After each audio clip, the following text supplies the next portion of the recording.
बंदी छोड़ सतगुरु रामपाल जी परमेश्वर जी की जय हो।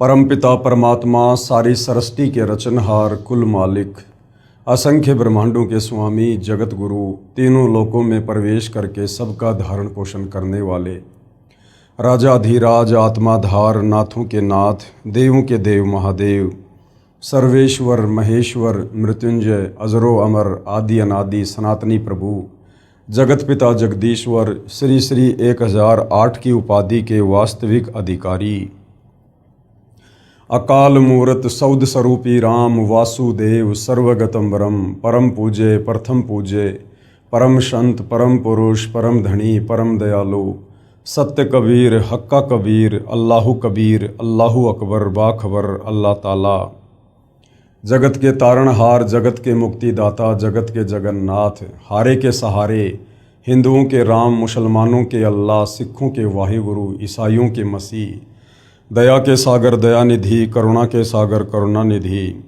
स्वयंभू परिभू संकट मोचन कष्टहरण मंगल करण दुख भंजन अविगत कबीर निर्विकार निर्विषम परमात्मा अलय अलेख सतगुरु आदि अनादि सतगुरु असली मर्यादा पुरुषोत्तम असली राम असली कृष्ण असली घनश्याम असली मुरारी राजाओं के राजा महाराजाओं के महाराजा शहंशाहों के शहंशाह सम्राटों के सम्राट भगवानों के भगवान अल्लाहों के अल्लाह प्रभुओं के प्रभु मसीहाओं के मसीह सच्चे वाहिगुरु बाबाओं के बाबा पीरों के पीर सेठों के सेठ जगत सेठ सावड़सा सेठ सर्वगुण संपन्न अनंत कोटि कलाओं के स्वामी अनंत कोटि ब्रह्मांडों के नायक योगियों में महायोगी ध्यानियों में महाध्यानी सिद्धों में परम सिद्ध ज्ञानियों में तत्वज्ञानी ब्रह्मज्ञानी महाज्ञानी परम ज्ञानी सर्वश्रेष्ठ ज्ञानी विज्ञानी युवा कबीर समर्थ कबीर असमवात अमित ओझा सच्चे रहनुमा करीम अल्लाह सुभान अल्लाह दुनिया के अंतिम पैगंबर 8 सितंबर 1951 से गांव धनाना जिला सोनीपत हरियाणा भारतवर्ष की पावन भूमि पे प्रकट रियल कल्कि भगवान श्री नारायण साकार हरि श्री बाबा साहिब नूर अनंत परमात्मा सच्चे दरवेश सच्चे बाखबर संत शिरोमणि सतगुरु रामपाल जी परमेश्वर जी के चरण कमल में आप और हम सभी भाई बहनों का अनंत कोटि दंडवत प्रणाम।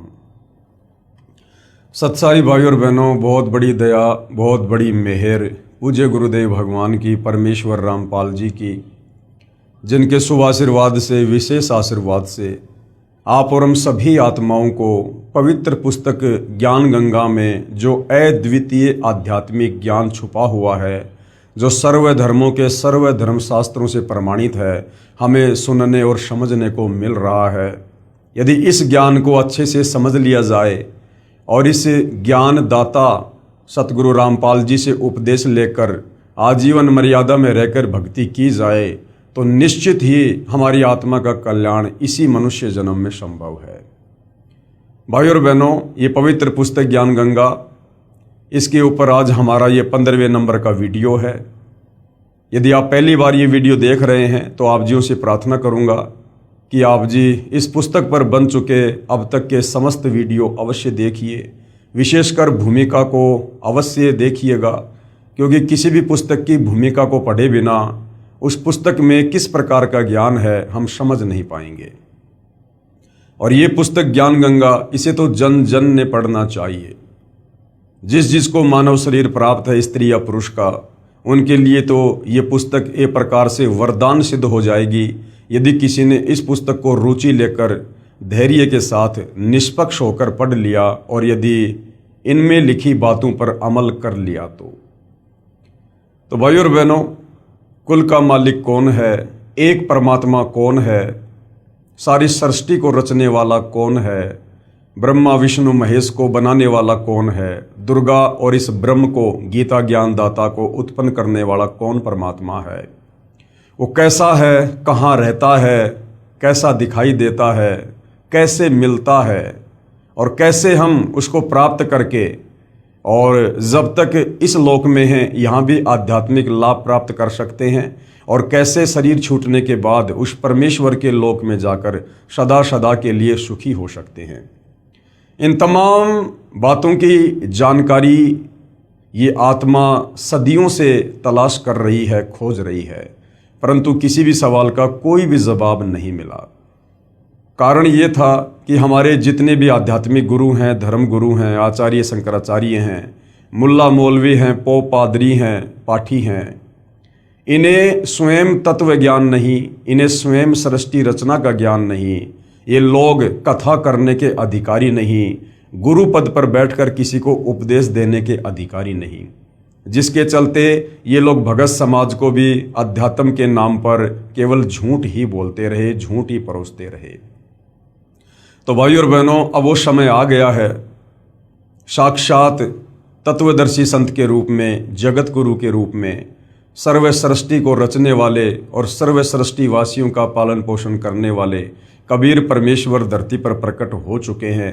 यदि आवश्यकता है तो थोड़ा अध्यात्म में रुचि लेकर और उनके द्वारा लिखी पवित्र पुस्तक को पढ़ने की है, उनके सत्संग सुनने की है।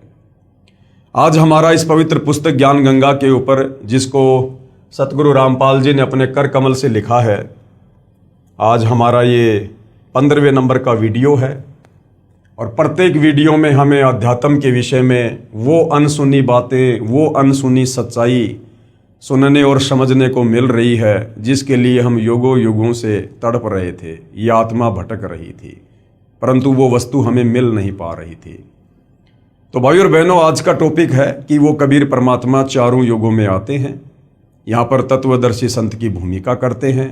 आप और हम आत्माओं को अपने तत्व ज्ञान से समझाकर सतलोक ले जाने का प्रयास करते हैं। और जो जो आत्माएं तत्वदर्शी संत रूप में आए हुए कबीर परमेश्वर की शरण ग्रहण करके आजीवन मर्यादा में रहकर भक्ति करती रहती हैं, अंत समय में परमेश्वर उनको अपने साथ अपने निज लोक सतलोक ले जाते हैं।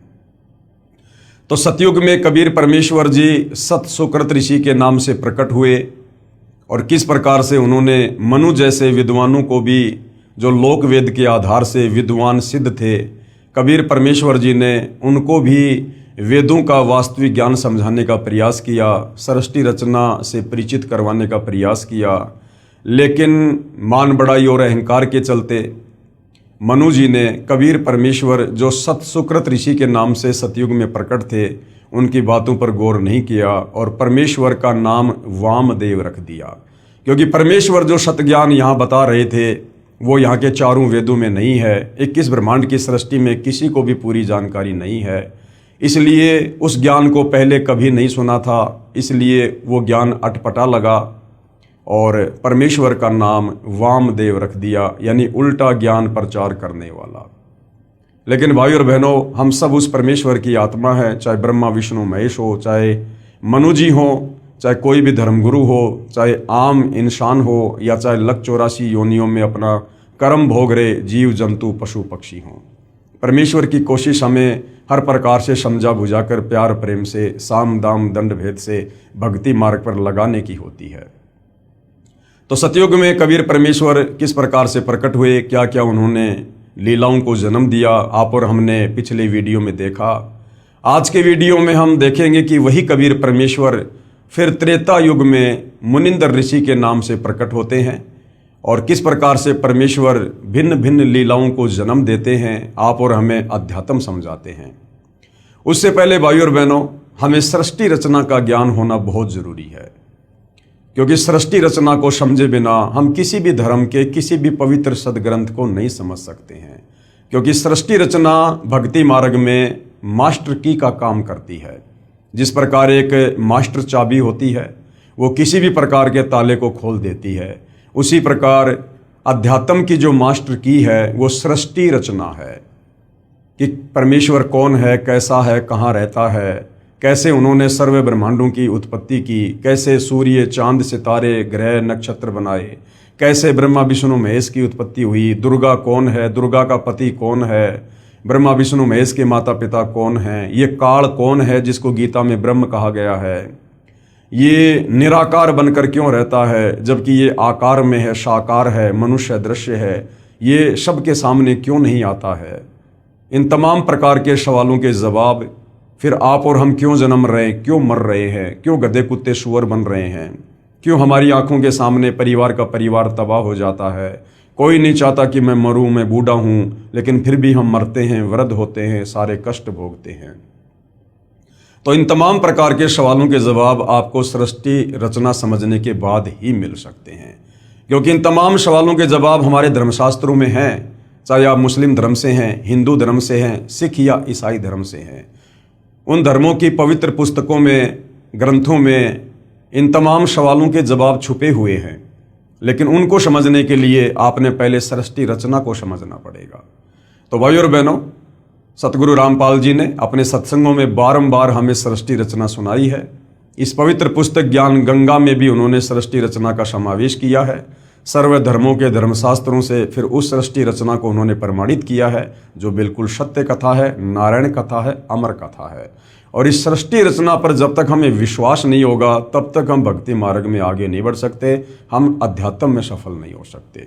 तो सृष्टि रचना को लेकर पूज्य गुरुदेव भगवान ने बताया कि सर्वप्रथम एक अनामी लोक था। उस अनामी लोक में कबीर परमात्मा स्वयं ही विराजमान थे। उस समय तक उन्होंने कोई भी आत्मा उत्पन्न नहीं की थी। उस परमेश्वर के और भी उपमात्मक नाम थे, सत्य पुरुष, शब्द स्वरूपी राम, अकाल मूरत, परम अक्षर ब्रह्म आदि आदि। उसके बाद कबीर परमेश्वर जी ने नीचे के 3 और अविनाशी लोक रचने का ख्याल किया, विचार किया, और अनामी लोक में बैठकर उस अनामी परमेश्वर ने, क्योंकि अनामी लोक में रहने के कारण कबीर परमेश्वर को अनामी पुरुष भी कहा जाता है, तो कबीर परमेश्वर जी ने अनामी लोक में बैठकर नीचे के 3 और अविनाशी लोकों की रचना की। सबसे पहले अगम लोक की रचना की, उसके बाद अलख लोक की रचना की, और फिर तीसरे नंबर पर सतलोक की रचना की। उसके बाद इन तीनों लोकों में वही कबीर परमेश्वर अपने रूप को रूपांतरण करते हुए सिंहासन पर विराजमान होते हैं। अगम लोक में विराजमान होने के कारण उस कबीर परमेश्वर को अगम पुरुष भी कहा जाता है। फिर अलख लोक में विराजमान होने के कारण उस कबीर परमेश्वर को अलख पुरुष कहा जाता है, और सतलोक में सिंहासन पर विराजमान होने के कारण उसी कबीर परमेश्वर को सत्य पुरुष की संज्ञा भी दी जाती है। उसके बाद कबीर परमेश्वर जी ने तीनों लोकों की रचना करके सर्वप्रथम सबसे नीचे के लोक सतलोक में सृष्टि को रचने की योजना बनाई। सर्वप्रथम कबीर परमेश्वर जी ने अपने एक वचन से 16 द्वीपों की रचना की। उसके बाद 16 शब्द उच्चारण किए और 16 पुत्रों की उत्पत्ति की, और अपने प्रत्येक पुत्र को एक एक द्वीप में रहने का आदेश दिया। उसके बाद कबीर परमेश्वर ने सतलोक में मानसरोवर की रचना की और भी काफ़ी रचनाएं की।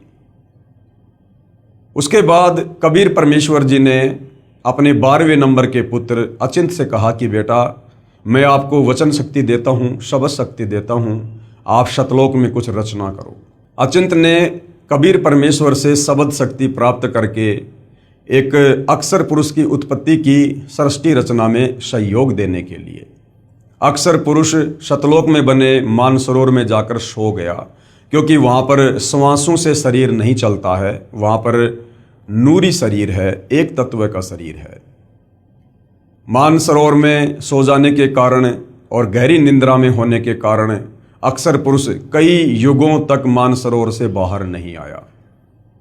अचिंत ने कबीर परमेश्वर से प्रार्थना की कि हे परमेश्वर, सृष्टि की रचना नहीं हो पा रही है, क्योंकि अक्षर पुरुष मानसरोवर में जाकर सो गया है और मैं उसे नहीं जगा पा रहा। तब कबीर परमेश्वर ने कहा कि बेटा, तुम सृष्टि रचना करने में सक्षम भी नहीं हो, समर्थ का काम उसी को साजे और करे तुम मूर्ख बाजे। तुम्हें एक छोटा सा ट्रेलर दिखाया गया था ताकि आगे चलकर मेरे द्वारा की जाने वाली किसी भी रचना में तुम किसी भी प्रकार से बाधक ना बनो, तुम्हें अपनी औकात का पता रहे। उसी समय कबीर परमेश्वर ने उस मानसरोवर के जल को अपने हाथ में लिया, अपनी वचन शक्ति से एक अंडा बनाया, उस अंडे में अपनी वचन शक्ति से एक आत्मा प्रवेश की और अक्षर पुरुष को जगाने के लिए अंडा मानसरोवर में छोड़ दिया। अंडा मानसरोवर में नीचे चला गया। अंडे की गड़गड़ाहट की आवाज़ से अक्षर पुरुष की निंद्रा भंग हुई। निंद्रा भंग होते ही अक्षर पुरुष ने गुस्से से अंडे की तरफ देखा और गुस्से के कारण अंडा दो भाग हो गया, यानी फूट गया। उसमें से एक आत्मा निकली जिसको ज्योति निरंजन का नाम दिया गया, क्योंकि जिस समय अंडे से वो आत्मा निकली थी उसमें तेज था, उसमें नूर था। उसी समय कबीर परमेश्वर जी ने आकाशवाणी की कि अक्सर पुरुष, आप निंद्रा में थे, आपको जगाने के लिए ये सारी क्रिया की गई है, आप दोनों मानसरोवर से बाहर आ जाओ। उसी समय दोनों आत्मा ज्योति निरंजन और अक्सर पुरुष मानसरोवर से बाहर आ जाते हैं और कबीर परमेश्वर ने कहा कि आप दोनों आत्मा, आप अचिंत के द्वीप में उसके साथ रहो।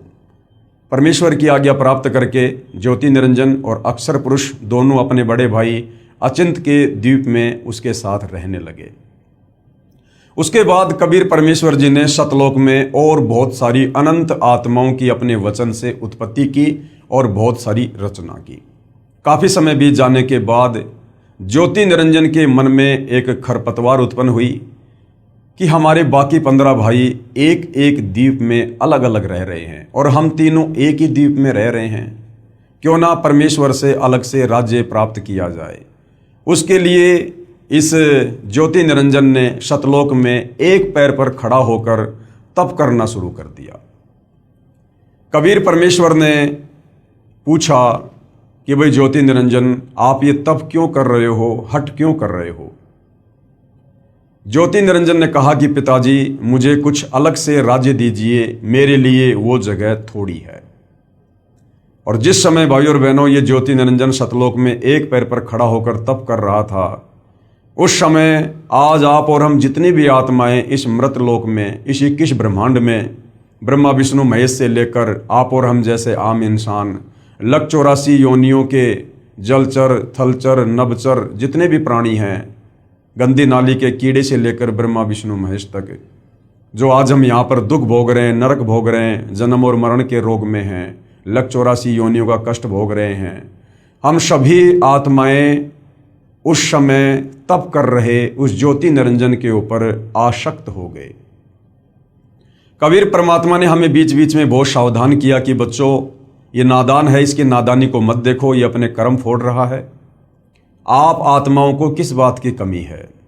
आपको सर्व सुख है, सर्व सुविधा है, आप अपनी भक्ति करो, प्रेम से आराम से रहो, इस नादान की नादानी को मत देखो। हम आत्माएं ऊपर से तो सावधान हो गई, परंतु अंदर से जो कशक थी वो ज्यों की त्यों ज्योति निरंजन के प्रति बनी रही। कबीर परमेश्वर ने देख लिया कि भाई बार बार समझाने के बावजूद भी ये अपनी हरकतों से बाज नहीं आ रहे हैं, ये पतिव्रता पद से नीचे गिर चुके हैं, इनकी आस्था अपने परमेश्वर से हटकर और एक अपने जैसे 2 कोटि के जीव के ऊपर अधिक होती जा रही है। इसलिए कबीर परमेश्वर ने सोचा कि अब ये आत्मा सतलोक में रहने के लायक नहीं है। उधर से जब सत्तरयुग ज्योति निरंजन ने तप पूरा कर लिया तो कबीर परमेश्वर ने कहा, भाई आपको क्या चाहिए? ज्योति निरंजन ने कहा, पिताजी मुझे अलग से राज्य दे दीजिए। कबीर परमेश्वर ने उसके 70 युग के तप के बदले उसे सतलोक में 21 ब्रह्मांड दे दिए, जैसे कोई सेठ साहूकार पिता अपने बच्चे को 21 प्लाट दे देता है। उन 21 ब्रह्मांडों को प्राप्त करके ज्योति निरंजन फूला नहीं समाया और अपने उन ब्रह्मांडों में सैर करने लगा, घूमने फिरने लगा। काफ़ी समय बाद उसके मन में आया कि खाली प्लाटों का क्या करूँगा, इसमें कुछ रचना भी होनी चाहिए। उस रचना की सामग्री को प्राप्त करने के लिए ज्योति निरंजन ने सतलोक में फिर से एक पैर पर खड़ा होकर तप करना शुरू कर दिया। जब 70 युग बीत गए तब कबीर परमेश्वर ने पूछा कि भाई अब आपको क्या चाहिए? जो आपने मांगा था मैंने आपको दिया। ज्योति निरंजन ने कहा कि पिताजी मुझे कुछ रचना रचने की सामग्री दे दीजिए ताकि मैं कुछ कंस्ट्रक्शन अपने ब्रह्मांडों में कर सकूं। उस समय ये 5 तत्व और 3 गुण ये कबीर परमेश्वर के सबसे बड़े पुत्र कूरम के मुकुट में सूक्ष्म रूप में बीज रूप में थे। कबीर परमेश्वर जी ने ज्योति निरंजन से कहा कि आप अपने बड़े भाई कूरम के पास जाओ, बड़े ही प्यार से, बड़े ही अदब से आप उससे ये सामग्री मांगना, मेरा नाम लेकर, मेरा आदेश बताकर वो तुझे प्रदान कर देगा। ज्योति निरंजन अपने बड़े भाई कूरम के पास जाता है रचना सामग्री प्राप्त करने के लिए। कूरम उस समय समाधि में था, ध्यान में था, भक्ति में लीन था। वहाँ जाकर ज्योति निरंजन ने आवाज़ दी कि भैया मुझे पिताजी ने भेजा है तुम्हारे पास में सृष्टि को रचने की सामग्री है वो मुझे चाहिए। लेकिन कूरम ध्यान में था, उसकी बात को नहीं सुन पाया। उधर से ज्योति निरंजन ने अपना धैर्य खो दिया और कूरम को जगाने के लिए उसके मुकुट को हिलाया। जैसे ही कूरम के मुकुट को हिलाया, उसमें से 3 गुण निकले, रजगुण, सतगुण और तमगुण। इन तीनों को प्राप्त करके ज्योति निरंजन बड़ा प्रसन्न हुआ और सोचा इसके मुकुट में तो और भी बहुत कुछ होगा। फिर से उसके मुकुट को हिलाया तो उसमें से 5 तत्व निकले, पृथ्वी, अग्नि, जल, वायु, आकाश। ये बीज रूप में थे, सूक्ष्म रूप में थे। इतने में कूरम समाधि से बाहर आता है और कहता कि आप ये क्या कर रहे हो। ज्योति निरंजन ने कहा कि मुझे पिताजी ने आज्ञा दी है और मुझे ये रचना सामग्री प्राप्त करनी थी। तो कूरम ने कहा कि ये तो बहुत कीमती वस्तु है और मुझे सत्य पुरुष ने दी है, मुझे पिताजी ने दी है, कबीर परमेश्वर ने दी है और उनकी आज्ञा के बिना मैं ये किसी और को नहीं दे सकता। आप थोड़ा सा धैर्य धारण करो, मैं अभी पिताजी से आज्ञा प्राप्त करता हूँ। लेकिन काल ने एक नहीं सुनी और उसी समय वहाँ से वो निकल लिया। कूरम थोड़ा नाराज हुआ और परमेश्वर जी को सारी बात ध्यान के माध्यम से बताई। उसी समय कबीर परमेश्वर जी ने कहा कि बेटा, छोटे गलती किया करते हैं, बड़े माफ़ किया करते हैं। वो नादान है और उसके लोक में कभी भी शांति नहीं रहेगी। घर घर में लड़ाई झगड़ा, मन मुटाव, छल कपट इसी प्रकार से रहेगा। कूरम शांत हो गया। ज्योति निरंजन सारी रचना की सामग्री को प्राप्त करके अपने 21 ब्रह्मांडों में आता है और काफी कुछ रचना करता है। हम सभी नादान आत्माएं उसके ऊपर कुर्बान हो चुकी थी, पतिव्रता पद से नीचे गिर चुकी थी। कुछ समय बाद ज्योति निरंजन ने देखा कि मैंने बहुत सारा निर्माण कार्य भी कर लिया है, लेकिन मेरे अकेले का मन नहीं लग रहा, कुछ आत्मा हो तो बात बने। ये सोचकर ज्योति निरंजन ने फिर से सतलोक में 64 युग तप किया। 64 युग तप करने के बाद कबीर परमेश्वर जी ने कहा कि भाई ज्योति निरंजन, आपको जो चाहिए था वो मिल गया, अब और क्या चाहिए, आप ये क्यों हट कर रहे हो। ज्योति निरंजन ने कहा, पिताजी मुझे कुछ आत्मा दे दो, मेरा अकेले का मन नहीं लगता। कबीर परमेश्वर ने कहा कि बेटा, तेरे तप के बदले अगर तुझे और ब्रह्मांड चाहिए तो मैं दे सकता हूँ, परंतु ये मेरे बच्चे हैं, मेरी आत्मा हैं, ये मेरे वचन से, मेरे शब्द से, मेरे शरीर से उत्पन्न हैं, इनको मैं किसी भी कीमत पर नहीं दे सकता हूँ।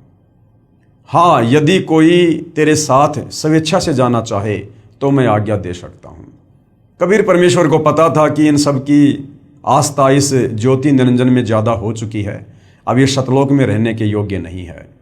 और ये ज्योति निरंजन भी हमें बार बार कहा करता था कि मैंने पिताजी से ऐसे ऐसे 21 ब्रह्मांड प्राप्त कर लिए हैं, मैंने बहुत ही बढ़िया वहाँ पर रचना की है, हम वहाँ पर मौज किया करेंगे, सुख भोगा करेंगे, क्या तुम मेरे साथ चलोगे। हम कहा करते थे कि भाई अवश्य चलेंगे यदि पिताजी आज्ञा दे दें।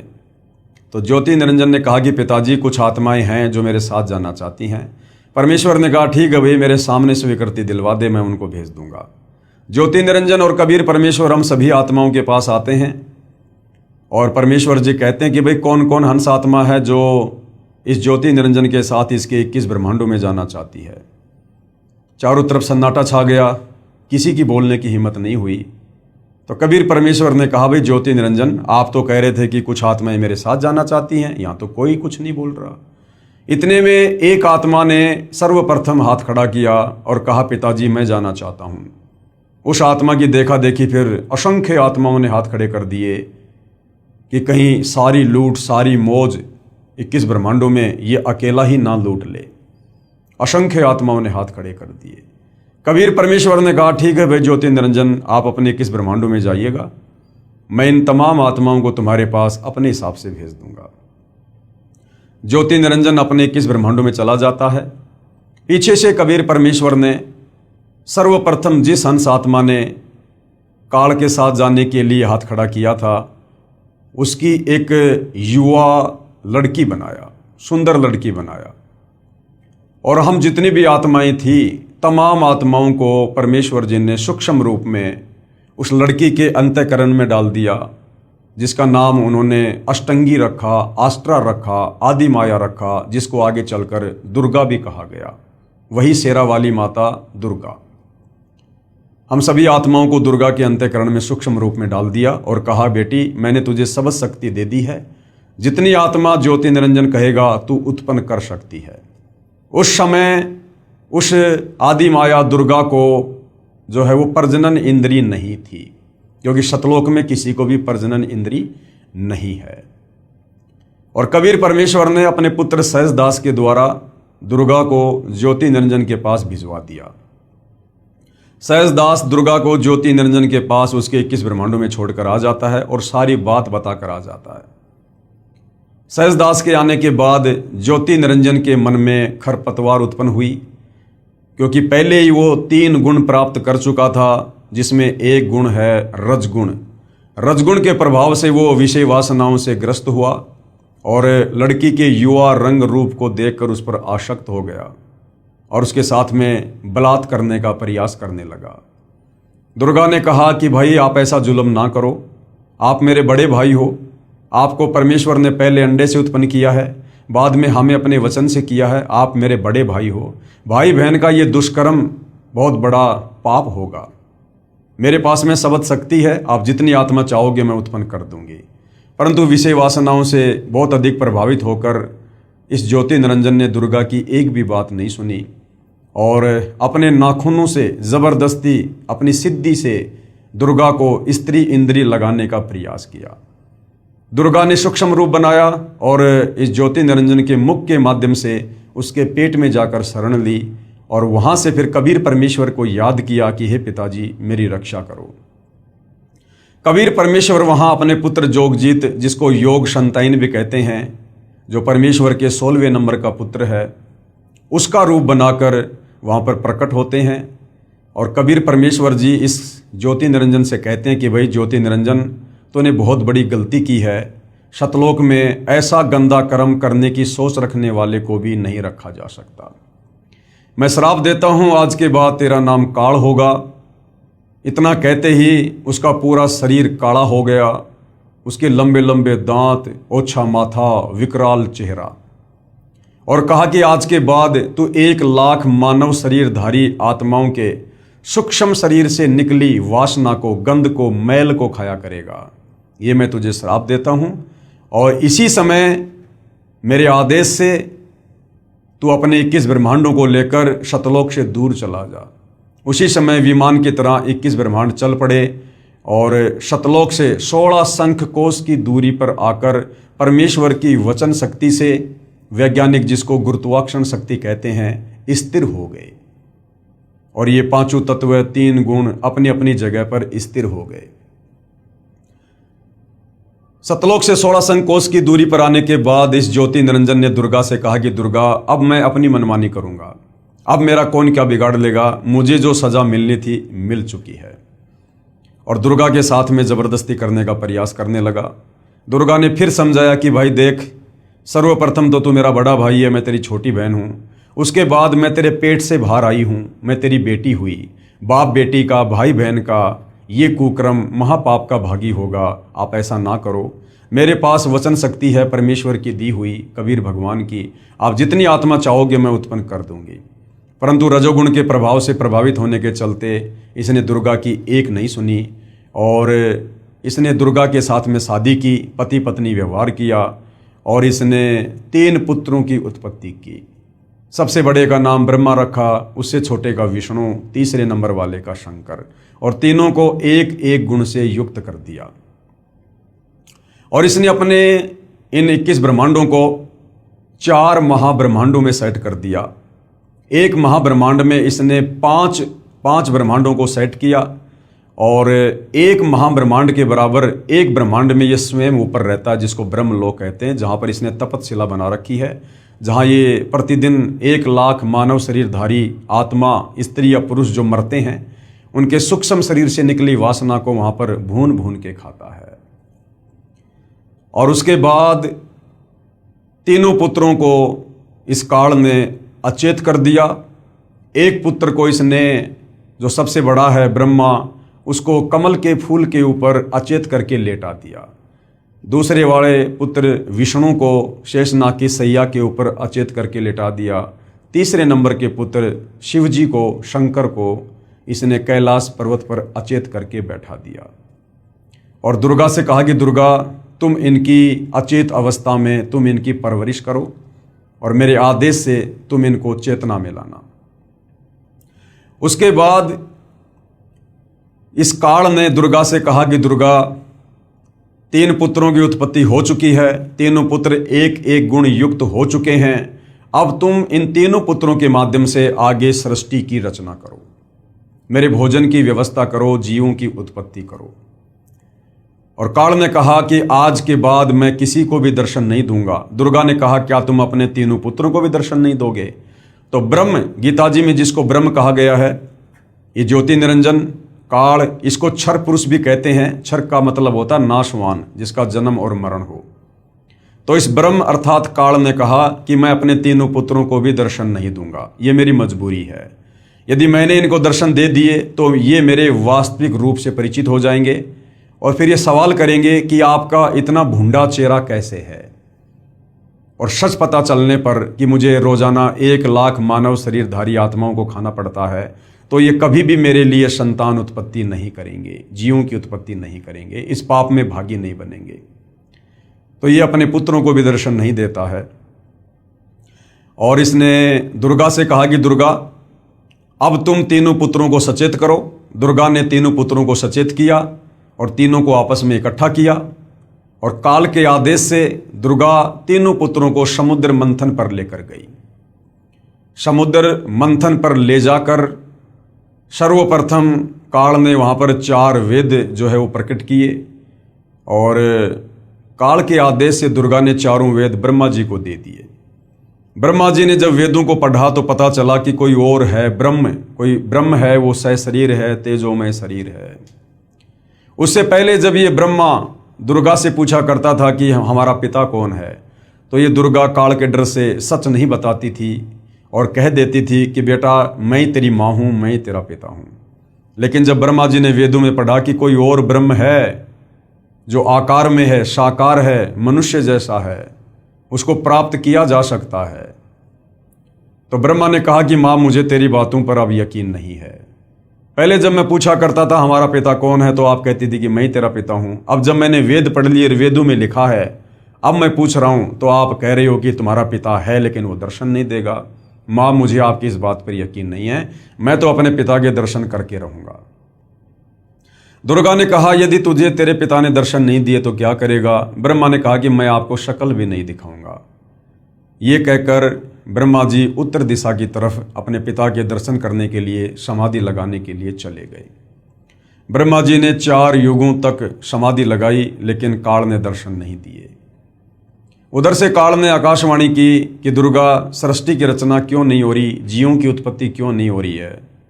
तुझे पता है ना मुझे 1 लाख मानव शरीरधारी आत्माओं को खाने का श्राप लगा हुआ है। दुर्गा ने कहा कि सृष्टि की रचना कैसे हो? आपका बड़ा बेटा ब्रह्मा आपकी खोज करने के लिए, दर्शन करने के लिए गया हुआ है, समाधि लगा के बैठा है। काल ने कहा दुर्गा उस तक सूचना पहुंचाओ कि मैं उसको दर्शन नहीं दूंगा। दुर्गा ने अपनी सबद शक्ति से एक लड़की उत्पन्न की जिसका नाम गायत्री रखा और कहा बेटी किसी भी तरह से अपने बड़े भाई ब्रह्मा जी को लेकर आ। गायत्री जाती है और देखती है कि ब्रह्मा तो समाधि लगाकर बैठा है। गायत्री ने ध्यान अवस्था में दुर्गा से बात की तो दुर्गा ने कहा कि आप इसके चरण स्पर्श करो, इसकी समाधि टूट जाएगी। गायत्री ने वैसा ही किया, ब्रह्मा जी के चरण स्पर्श किए, ब्रह्मा जी का ध्यान भंग हुआ। ध्यान भंग होते ही ब्रह्मा जी ने क्रोध से कहा कि तू कौन कुलटा है, कुलक्षणा है, जिसने मेरा ध्यान भंग कर दिया, मेरी समाधि तोड़ दी, मैं तुझे श्राप दूंगा। गायत्री ने कहा भाई श्राप बाद में देना, पहले मेरी बात सुन ले, मुझे माता दुर्गा ने भेजा है, आपके बिना सृष्टि नहीं रची जा रही है और आपको मेरे साथ चलना है। ब्रह्मा ने कहा गायत्री मैं कैसे चलूं? मैं माता से कहकर आया था कि जब तक मुझे पिताजी दर्शन नहीं देंगे मैं आपको शक्ल भी नहीं दिखाऊंगा और मुझे पिताजी के दर्शन नहीं हुए। ब्रह्मा ने कहा कि गायत्री अगर तू मेरी झूठी गवाही दे कि मेरे सामने ब्रह्मा को ब्रह्म ने दर्शन दिए हैं तो मैं चल सकता हूं। गायत्री ने कहा भाई मैं झूठी गवाही क्यों दूं? लेकिन गायत्री की मजबूरी थी, दुर्गा का आदेश था, ब्रह्मा को लेकर जाना था। तो गायत्री ने सोचा कि कहीं मैं झूठी गवाही दे दूं, कल को सच्चाई का पता चले, मेरी अकेले की पिटाई हो जाए, मुझे दंड मिले। तो गायत्री ने कहा कि मैं झूठी गवाही दे सकती हूँ, लेकिन ये मेरी एक शर्त है, यदि आप मेरे साथ शारीरिक संबंध बनाओ, रति क्रिया करो, तो मैं आपकी गवाही दूँ। ब्रह्मा ने गायत्री के साथ में शारीरिक संबंध बनाए। उसके बाद गायत्री ने सोचा क्यों ना एक और गवाह तैयार किया जाए ताकि बात में कुछ दम हो। गायत्री ने अपनी शब्द शक्ति से एक लड़की उत्पन्न की जिसका नाम पोहपति रखा और पोहपति से कहा कि तुम ऐसे ऐसे हमारी गवाही दो। पोहपति ने भी यही सोचा कि मैं झूठी गवाही दे दूं, ये कल को बच जाएं और मैं दोषी हो जाऊं। तो पोहपति ने भी वही शर्त रखी, यदि ब्रह्मा मेरे साथ में शारीरिक संबंध बनाए तो मैं गवाही दे सकती हूँ। ब्रह्मा की मजबूरी, गायत्री की मजबूरी, ब्रह्मा ने पोहपति के साथ वही कर्म किया, शारीरिक संबंध बनाए और तीनों माता दुर्गा के पास में आ जाते हैं।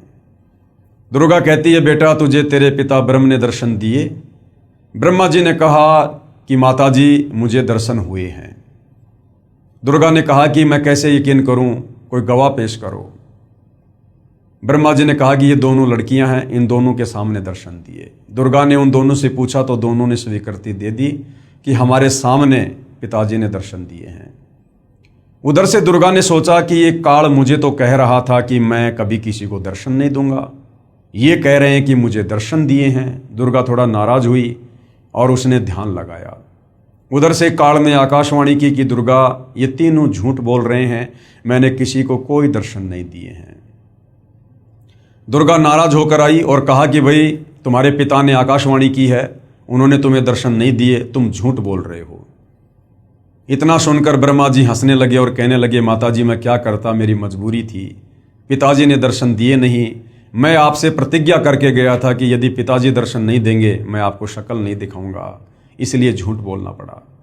उसी समय दुर्गा ने काल प्रेरणा से गुस्से में आकर अपने बड़े बेटे ब्रह्मा को श्राप दे दिया कि जग में तेरी पूजा नहीं होगी और तेरे वंशज भी तेरे जैसे झूठे होंगे, पाखंडी होंगे। ब्रह्मा जी के वंशज हैं धर्मगुरु, आचार्य, शंकराचार्य, विद्वान लोग हर धर्म के, और आज ये लोग वही कर रहे हैं जैसा श्राप दुर्गा ने ब्रह्मा को दिया था कि लोगों को ठगना, झूठ बोलना, धर्म कर्म के नाम पर पाखंड करना, मिथ्या प्रचार करना, ये तेरे वंशज करेंगे। और आज ब्रह्मा के वंशज धर्मगुरु वही कर रहे हैं, शास्त्रों के विरुद्ध ज्ञान ही समाज को दे रहे हैं। इतना सुनकर ब्रह्मा जी बेहोश हो गए और दुर्गा ने फिर गायत्री को श्राप दिया जिसने झूठी गवाही दी थी कि तू मृत लोक में यानी पृथ्वी लोक पर गाय बनेगी और तेरे कई कई सांड जो है वो पति होंगे। उसके बाद पोहपति को श्राप दिया कि तू मृत लोक में पृथ्वी लोक पर गंदगी में पैदा होने वाला पौधा बनेगी, तेरा नाम केवड़ा केतकी होगा और तेरे फूल किसी भी पूजा आदि में शुभ कार्यों में काम नहीं आएंगे। हरियाणा में केवड़ा केतकी को कुशोंदी कहते हैं, जिसके फूल किसी काम नहीं आते। उसके बाद दुर्गा ने अपने दूसरे पुत्र विष्णु से कहा कि बेटा तू भी अपने पिता के दर्शन करने का प्रयास कर ले, कहीं बाद में जाके फिर बाधा उत्पन्न करे। विष्णु जी भी माता की आज्ञा प्राप्त करके अपने पिता ब्रह्म के दर्शन करने के लिए नीचे पाताल लोक में चले गए कि कहीं एकांत में बैठ के समाधि लगाऊंगा। पाताल लोक में शेषनाग का आधिपत्य था। शेषनाग ने देखा ये मेरे लोक में मेरी आज्ञा के बिना बेधड़क होकर भला कौन आ रहा है, इसको मजा चखाना चाहिए। शेषनाग ने अपने 1000 फणों से जहर की फुंकार छोड़ दी और श्री विष्णु जी का रंग नीला हो गया, ब्लैक हो गया। विष्णु जी ने सोचा कि मैंने इसको कुछ कहा नहीं, कुछ बिगाड़ा नहीं और बेवजह इसने मेरे साथ ऐसा व्यवहार किया है, मेरा शरीर बिगाड़ दिया, मैं अभी इसको मजा चखाता हूँ। जैसे ही विष्णु आगे बढ़े उधर से काल ने आकाशवाणी की कि बेटा विष्णु अभी तू इसको कुछ मत बोल, इसका बदला मैं तुझे द्वापर युग में दूंगा, जब तू श्री कृष्ण रूप में जाएगा अवतार धारण करके।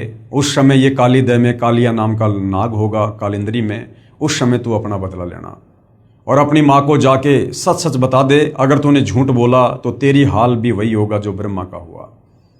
विष्णु वापस चला जाता है।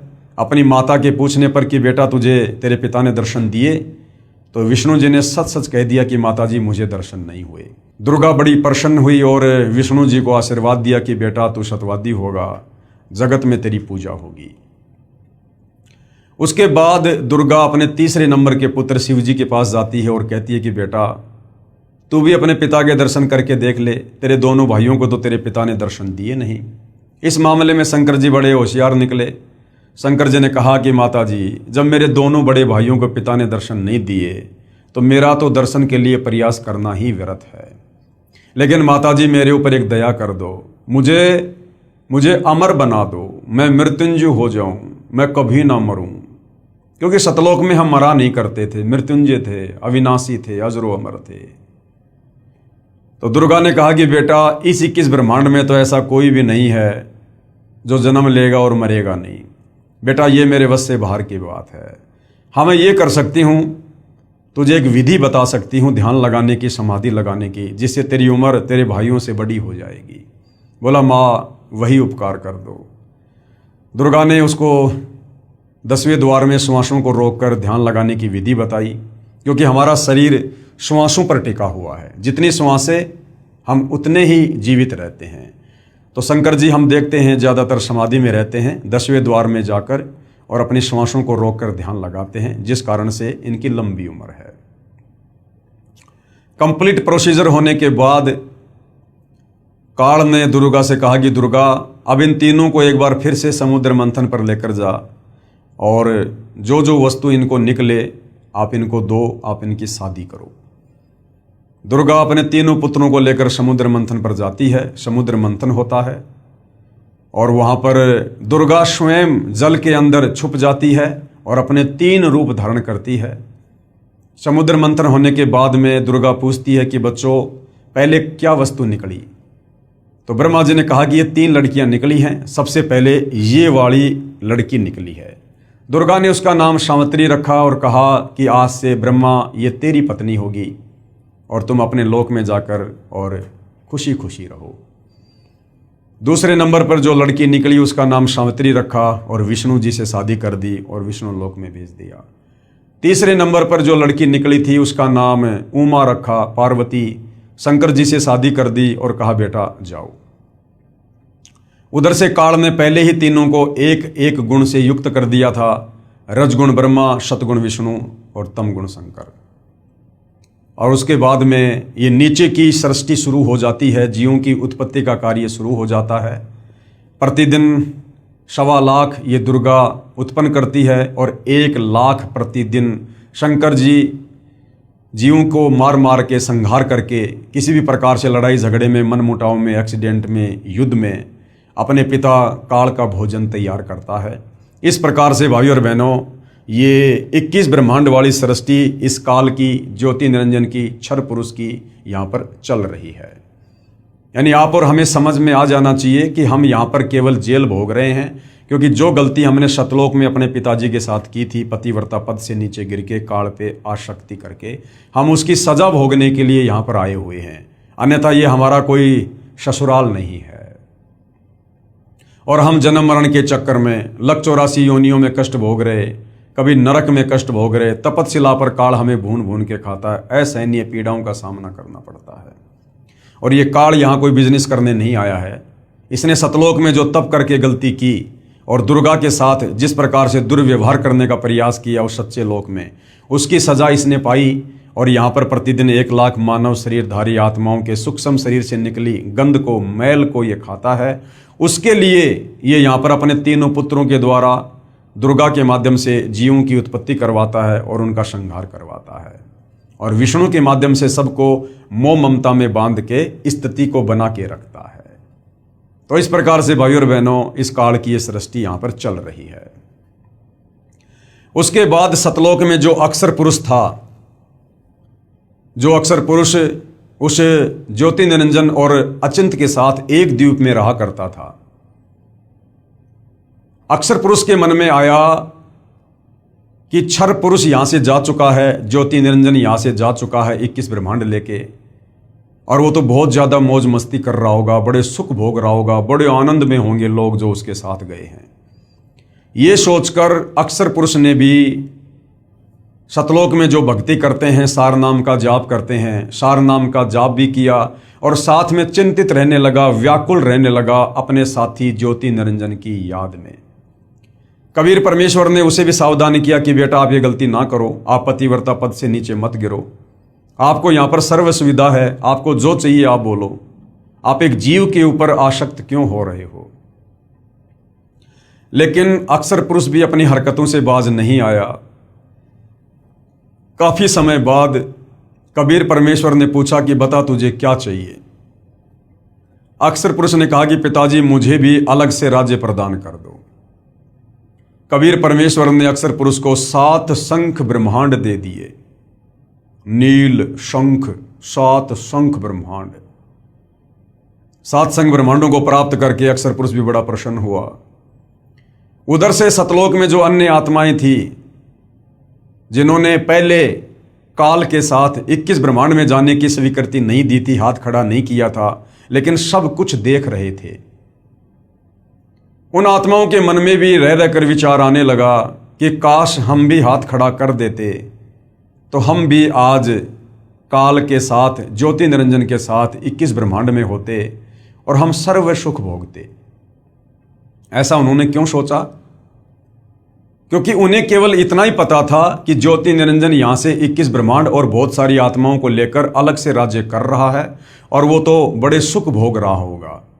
उन्हें इस बात का नहीं पता था कि किस प्रकार से परमेश्वर ने उसको श्राप देकर और सजा काटने के लिए यहां से बाहर भेजा है और उस लोक में आत्माएं कैसे कैसे नरक भोग रही हैं। आज आप और हमें पता है हम कितना सुख भोग रहे हैं, जन्म मरण के चक्कर में पड़े हैं। मनुष्य जन्म में भी हम सुखी नहीं हैं। कभी एक्सीडेंट हो जाता है, कभी आंख फूट जाती है, पैर टूट जाता है, लकवा मार जाता, बीमार हो जाते हैं, आंखों के सामने बेटा बेटी मर जाते हैं, हमारी अकाल मृत्यु हो जाती है।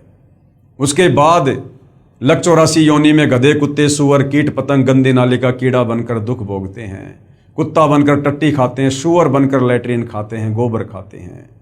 फिर हमें नरक में ठोका जाता है, नरक में असहनीय पीड़ा भोगते हैं और हर मनुष्य जन्म के बाद हम तपतशिला पर जाते हैं। काल हमें भून भून कर हमारी वासना निकाल कर खाता है। इस बात की जानकारी सतलोक में रहने वाली अन्य आत्माओं को नहीं थी। उन्होंने सोचा वो तो सुख भोग रहे होंगे जो सुख शायद सतलोक में भी ना हो। ये सोचकर वो आत्माएं भी चिंतित रहने लगी और अक्सर पुरुष जब चिंतित रहता था तो उसकी चिंता पर आसक्त हो गए कि देखो किस प्रकार से ये उन्मुना सा रहता है, ना किसी से ज़्यादा बोलता ना चलता और किस प्रकार से यादों में खोया रहता है। यानी साथ में अक्सर पुरुष के ऊपर भी आत्माएं आसक्त हो गई। परमेश्वर ने उन आत्माओं को भी बहुत ज़्यादा सावधान किया, लेकिन वो भी अपनी हरकतों से बाज नहीं आए और पतिव्रता पद से नीचे गिरते चले गए। अंत में अक्सर पुरुष ने कहा जी मुझे कुछ आत्माएं दे दो, मैं अकेला कैसे रहूँगा। कबीर परमेश्वर ने कहा भाई यदि कोई तेरे साथ जाना चाहेगा तो भेज दूंगा, बाकी अपनी तरफ से मैं अपने बच्चों को आपके पास नहीं भेजूंगा। अक्सर पुरुष को पता था कि बहुत सारी आत्माएं मेरे ऊपर आसक्त हैं, मेरे साथ जाना चाहती हैं। उसने कहा पिताजी बहुत सारी आत्माएं मेरे साथ जाना चाहती हैं। कबीर परमेश्वर ने कहा ठीक है भाई, आप मेरे सामने हाँ भरवा दो, मैं आज्ञा दे दूंगा। अक्सर पुरुष और कबीर परमेश्वर दोनों उन आत्माओं के पास गए और कहा भी कौन कौन है जो अक्सर पुरुष के साथ इसके 7 संग ब्रह्मांडों में जाना चाहती हैं। काफ़ी समय तक सन्नाटा छाया रहा, किसी ने हाथ खड़ा नहीं किया। अंत में दुर्गा की तरह एक आत्मा ने दुस्साहस किया, हाथ खड़ा किया और कहा पिताजी मैं जाना चाहता हूँ। कबीर परमेश्वर ने कहा ठीक है भाई। बाकी देखम देखा अनंत आत्माओं ने भी हाथ खड़े कर दिए कि कहीं हम तो पहले ही रह गए थे, हमने पिछली बार भी हाथ खड़ा नहीं किया था, अब की बार रह गए तो कहीं मामला न बिगड़ जाए। अनंत आत्माओं ने हाथ खड़ा कर दिया। कबीर परमेश्वर जी ने अक्सर पुरुष से कहा कि भाई अक्सर पुरुष आप अपने 7 संग ब्रह्मांडों में जाओ, मैं अपने हिसाब से इन आत्माओं को भेजूंगा। कबीर परमेश्वर ने ठीक उसी प्रकार सबसे पहले हाथ खड़ा करने वाले हंस को एक युवा लड़की बनाया, सुंदर लड़की बनाया और अन्य सभी आत्माओं को सूक्ष्म रूप में उसके अंतःकरण में फीड कर दिया। उस लड़की का नाम ईश्वरी माया रखा और उसे 7 संग ब्रह्मांडों में भिजवा दिया और कहा कि बेटी मैंने तुझे वचन शक्ति दे दी है, जितनी आत्मा वो चाहे तू उत्पन्न कर देना। ईश्वरी माया अक्सर पुरुष के पास चली जाती है। उस समय तक ये लोग सतलोक में ही थे। परमात्मा ये देखना चाहते थे कि क्या ये अक्सर पुरुष भी वो गलती करेगा जो गलती उस काल ने दुर्गा के साथ बलात्कार करने की। उस समय तक कबीर परमेश्वर ने स्त्री इंद्री ईश्वरी माया को नहीं लगाई थी। अक्सर पुरुष के पास जाते ही अक्सर पुरुष ने जब लड़की को देखा, रूप रंग निखरा हुआ, युवा शरीर, सुंदर, उसके मन में भी वही दोष उत्पन्न हुआ। परंतु अक्सर पुरुष ने वो गलती नहीं की जबरदस्ती करने की जो ज्योति निरंजन ने की थी। अक्सर पुरुष ने ईश्वरी माया से सहमति ली, शारीरिक संबंध बनाने की, पति पत्नी व्यवहार करने की। ईश्वरी माया ने उसको सहमति प्रदान कर दी और दोनों ने अपनी सहमति से जो है वहाँ पर शारीरिक मिलन किया, पति पत्नी व्यवहार किया, जिसके चलते अक्सर पुरुष के सात्संग ब्रह्मांडों में तपतशिला का कष्ट नहीं है। जीवों को भून भून के नहीं खाया जाता है। बाकी कष्ट ज्यों के त्यों जो 21 ब्रह्मांड में है, जन्म और मरण का, काम धंधा करके खाना पीना, और ये लक 84 योनियों में गधा कुत्ता सुअर, कभी आंख फूटना, कभी एक्सीडेंट होना, और नरक में जाना, राग द्वेष ईर्ष्या मान बढ़ाई, छल कपट निंदा चुगली चोरी जारी, सब कुछ ऐसी व्यवस्था अक्सर पुरुष के सात्संग ब्रह्मांडों में है। केवल तपतशिला का कष्ट नहीं है, ये आत्माओं को खाता नहीं है, क्योंकि इसने वो गलती नहीं करी जो गलती काल ने दुर्गा के साथ सतलोक में जबरदस्ती करके की थी। तो इस प्रकार से कबीर परमेश्वर ने सतलोक के ही एक कोने में अलग से और सात्संग ब्रह्मांडों को बांध कर रख दिया। अपनी मर्जी से वापस सतलोक में ना तो अक्सर पुरुष आ सकता, ना ईश्वरी माया आ सकती, और ना वो तमाम आत्माएं जो उसके सात्संग ब्रह्मांडों में है। इस प्रकार से कबीर परमेश्वर ने इस संसार रूपी वृक्ष की रचना की, जिसका जिक्र गीता जी अध्याय 15 श्लोक नंबर 1 से 4 में है कि अर्जुन, जो संत महात्मा इस संसार रूपी वृक्ष के प्रत्येक विभाग को बता दे कि कौन भगवान कैसा है, किसकी कितनी क्षमता है, सृष्टि की रचना कैसे हुई है, ये 21 ब्रह्मांड कैसे उत्पन्न हुए, सात्संग ब्रह्मांड कहाँ से आए हैं, जो इस संसार रूपी वृक्ष को सभी विभागों सहित बता दे, तत्व ज्ञान से बता दे, पूरी सृष्टि रचना को समझा दे, वो तत्वदर्शी संत महात्मा है। उसकी शरण में जाकर भक्ति करने से आप मेरे यानी काल के 21 ब्रह्मांडों से मुक्त होकर वापस सतलोक जा सकते हो। तो भाई और बहनों, वो परम शक्ति, वो परम पुरुष, महापुरुष, वो तत्वदर्शी संत वर्तमान में आज धरती पर सतगुरु रामपाल जी हैं, जिन्होंने संसार रूपी पीपल की वृक्ष का चित्र बनाकर अपने सत्संगों में हमें पूरी सृष्टि रचना को समझाया है। जो सृष्टि रचना आपने अभी अभी मौखिक सुनी, और जो सृष्टि रचना कंप्लीट इस पवित्र पुस्तक ज्ञान गंगा में लिखी हुई है, जिस पर वीडियो बन चुके हैं, जो सर्व धर्मों के सर्व पवित्र धर्म शास्त्रों से प्रमाणित है। उसके बाद भाई और बहनों, जब हम यहाँ काल के 21 ब्रह्मांड में आकर असहनीय पीड़ा भोगने लगे, कष्ट भोगने लगे, गधे कुत्ते सुअर बनने लगे, आत्मा रोने लगी, अपने परम पिता को याद करने लगी। हम चाहे किसकी भी भक्ति करते हैं, चाहे कोई माता की, चाहे कोई ब्रह्म की, चाहे कोई देवी देवताओं की, चाहे वैसे कोई मंदिर में जाता है, और जब कोई विशेष आपत्ति आती है तो हम आत्मा से पुकार करते हैं कि हे परमात्मा रक्षा करो, हे सबके मालिक, हे सच्चे मालिक। क्योंकि आत्मा को पता है कि हमारा मालिक कोई और है, ये देवी देवता नहीं है, ये पत्थर पानी नहीं है। तो जब आत्मा यहाँ पर दुख उठाने लगी लक 84 योनियों में, तपतशिला पर और नरक में, तो आत्मा की पुकार को सुनकर हमें दुखी होता देखकर कबीर परमेश्वर सतलोक से चलकर और अपने पुत्र जोगजीत का रूप बनाकर काल के 21 ब्रह्मांड में आए, और सर्वप्रथम कबीर परमेश्वर की मुलाकात जोगजीत रूप में 21वें ब्रह्मांड पर तपतशिला के पास इस काल से ज्योति निरंजन से हुई, जहाँ पर ये गुप्त रहता है। इसने सौगंध खा रखी है कि मैं आज के बाद अपने ओरिजिनल काल रूप में किसी को भी दर्शन नहीं दूंगा। जिस कारण से साधु संत महात्मा ऋषि, बड़े बड़े वेदों के विद्वान ओम नाम की साधना भी कर करके थक गए, ध्यान लगा के भी थक गए, लेकिन काल ने दर्शन नहीं दिए। खुद ब्रह्मा जी ने 4 युग समाधि लगाई, लेकिन काल ने दर्शन नहीं दिए। फिर यहाँ घंटे 2 घंटे की साधना से भला ये किसको दर्शन देगा। तो इस प्रकार से फिर लोगों ने निष्कर्ष निकाल लिया कि वो ब्रह्म जो है वो निराकार है, वो दिखाई नहीं देता, जबकि वो साकार है, सहशरीर है, मनुष्य आकार में है, 21वें ब्रह्मांड में रहता है, अव्यक्त रहता है, लेकिन उसने सौगंध खा रखी है कि मैं किसी को दर्शन नहीं दूंगा। जिस कारण से साधना करते करते जब उसके दर्शन नहीं हुए तो साधु संत महात्मा ऋषियों ने अपना निष्कर्ष दे दिया कि परमात्मा निराकार है, वो दिखाई नहीं देता। और सब इसी थ्योरी पर सेट हो गए कि वास्तव में परमात्मा तो दिखाई नहीं देता, वो तो निराकार है, जबकि वो साकार है, दिखाई देता है। लेकिन उसकी प्राप्ति की विधि इन चारों वेदों में नहीं है। उसकी विधि सूक्ष्म वेद 5वें वेद में है, जो ज्ञान कबीर परमात्मा खुद ही चलकर आकर धरती पर देता है। तो कबीर परमेश्वर प्रथम बार काल के 21वें ब्रह्मांड में तपतशिला के पास इस काल बलि से मिले। दोनों में कुछ एग्रीमेंट हुआ, जिसमें एक एग्रीमेंट था कि परमेश्वर आप तीनों युगों में जीव थोड़े लेके जाना, सतयुग त्रेता द्वापर में। चौथे युग कलयुग में आप जितने मर्जी जीव लेकर जाना। काल ने सोचा था कि अभी 3 युगों में तो इनके पास खूब भक्ति है और चौथे युग में ये कंडम हो जाएंगे, और मैं इनको चौथे युग में तरह तरह की पूजाओं पर लगा दूंगा, शास्त्रों के विरुद्ध ज्ञान से ओतप्रोत कर दूंगा, और अपने काल दूतों के माध्यम से ऋषि मुनियों, साधु संतों, आचार्य शंकराचार्य, मुल्ला मौलवियों के माध्यम से शास्त्रों के विरुद्ध ज्ञान दे दे के पाखंड पूजा पर लगा दूंगा, पत्थरों की पूजा पर लगा दूंगा, मंदिर, मस्जिद, चर्च, गुरुद्वारों में भगवान बताकर वहां पर मत्था टिकवा दूंगा, तीर्थ धाम, पैदल यात्रा, कावड़ लाना, बद्रीनाथ, केदारनाथ, हर जगह इनको भटका दूंगा मैं। और जब वो परमात्मा चौथे युग में आकर इनको ज्ञान समझाएगा, ये उसकी एक भी बात नहीं मानेंगे, उल्टा उसका सिर फोड़ेंगे कि तू कहाँ से ये ज्ञान ले आया कि परमात्मा साकार है, दिखाई देता है, कोई सतलोक है। आज वही हो रहा है भाइयों और बहनों।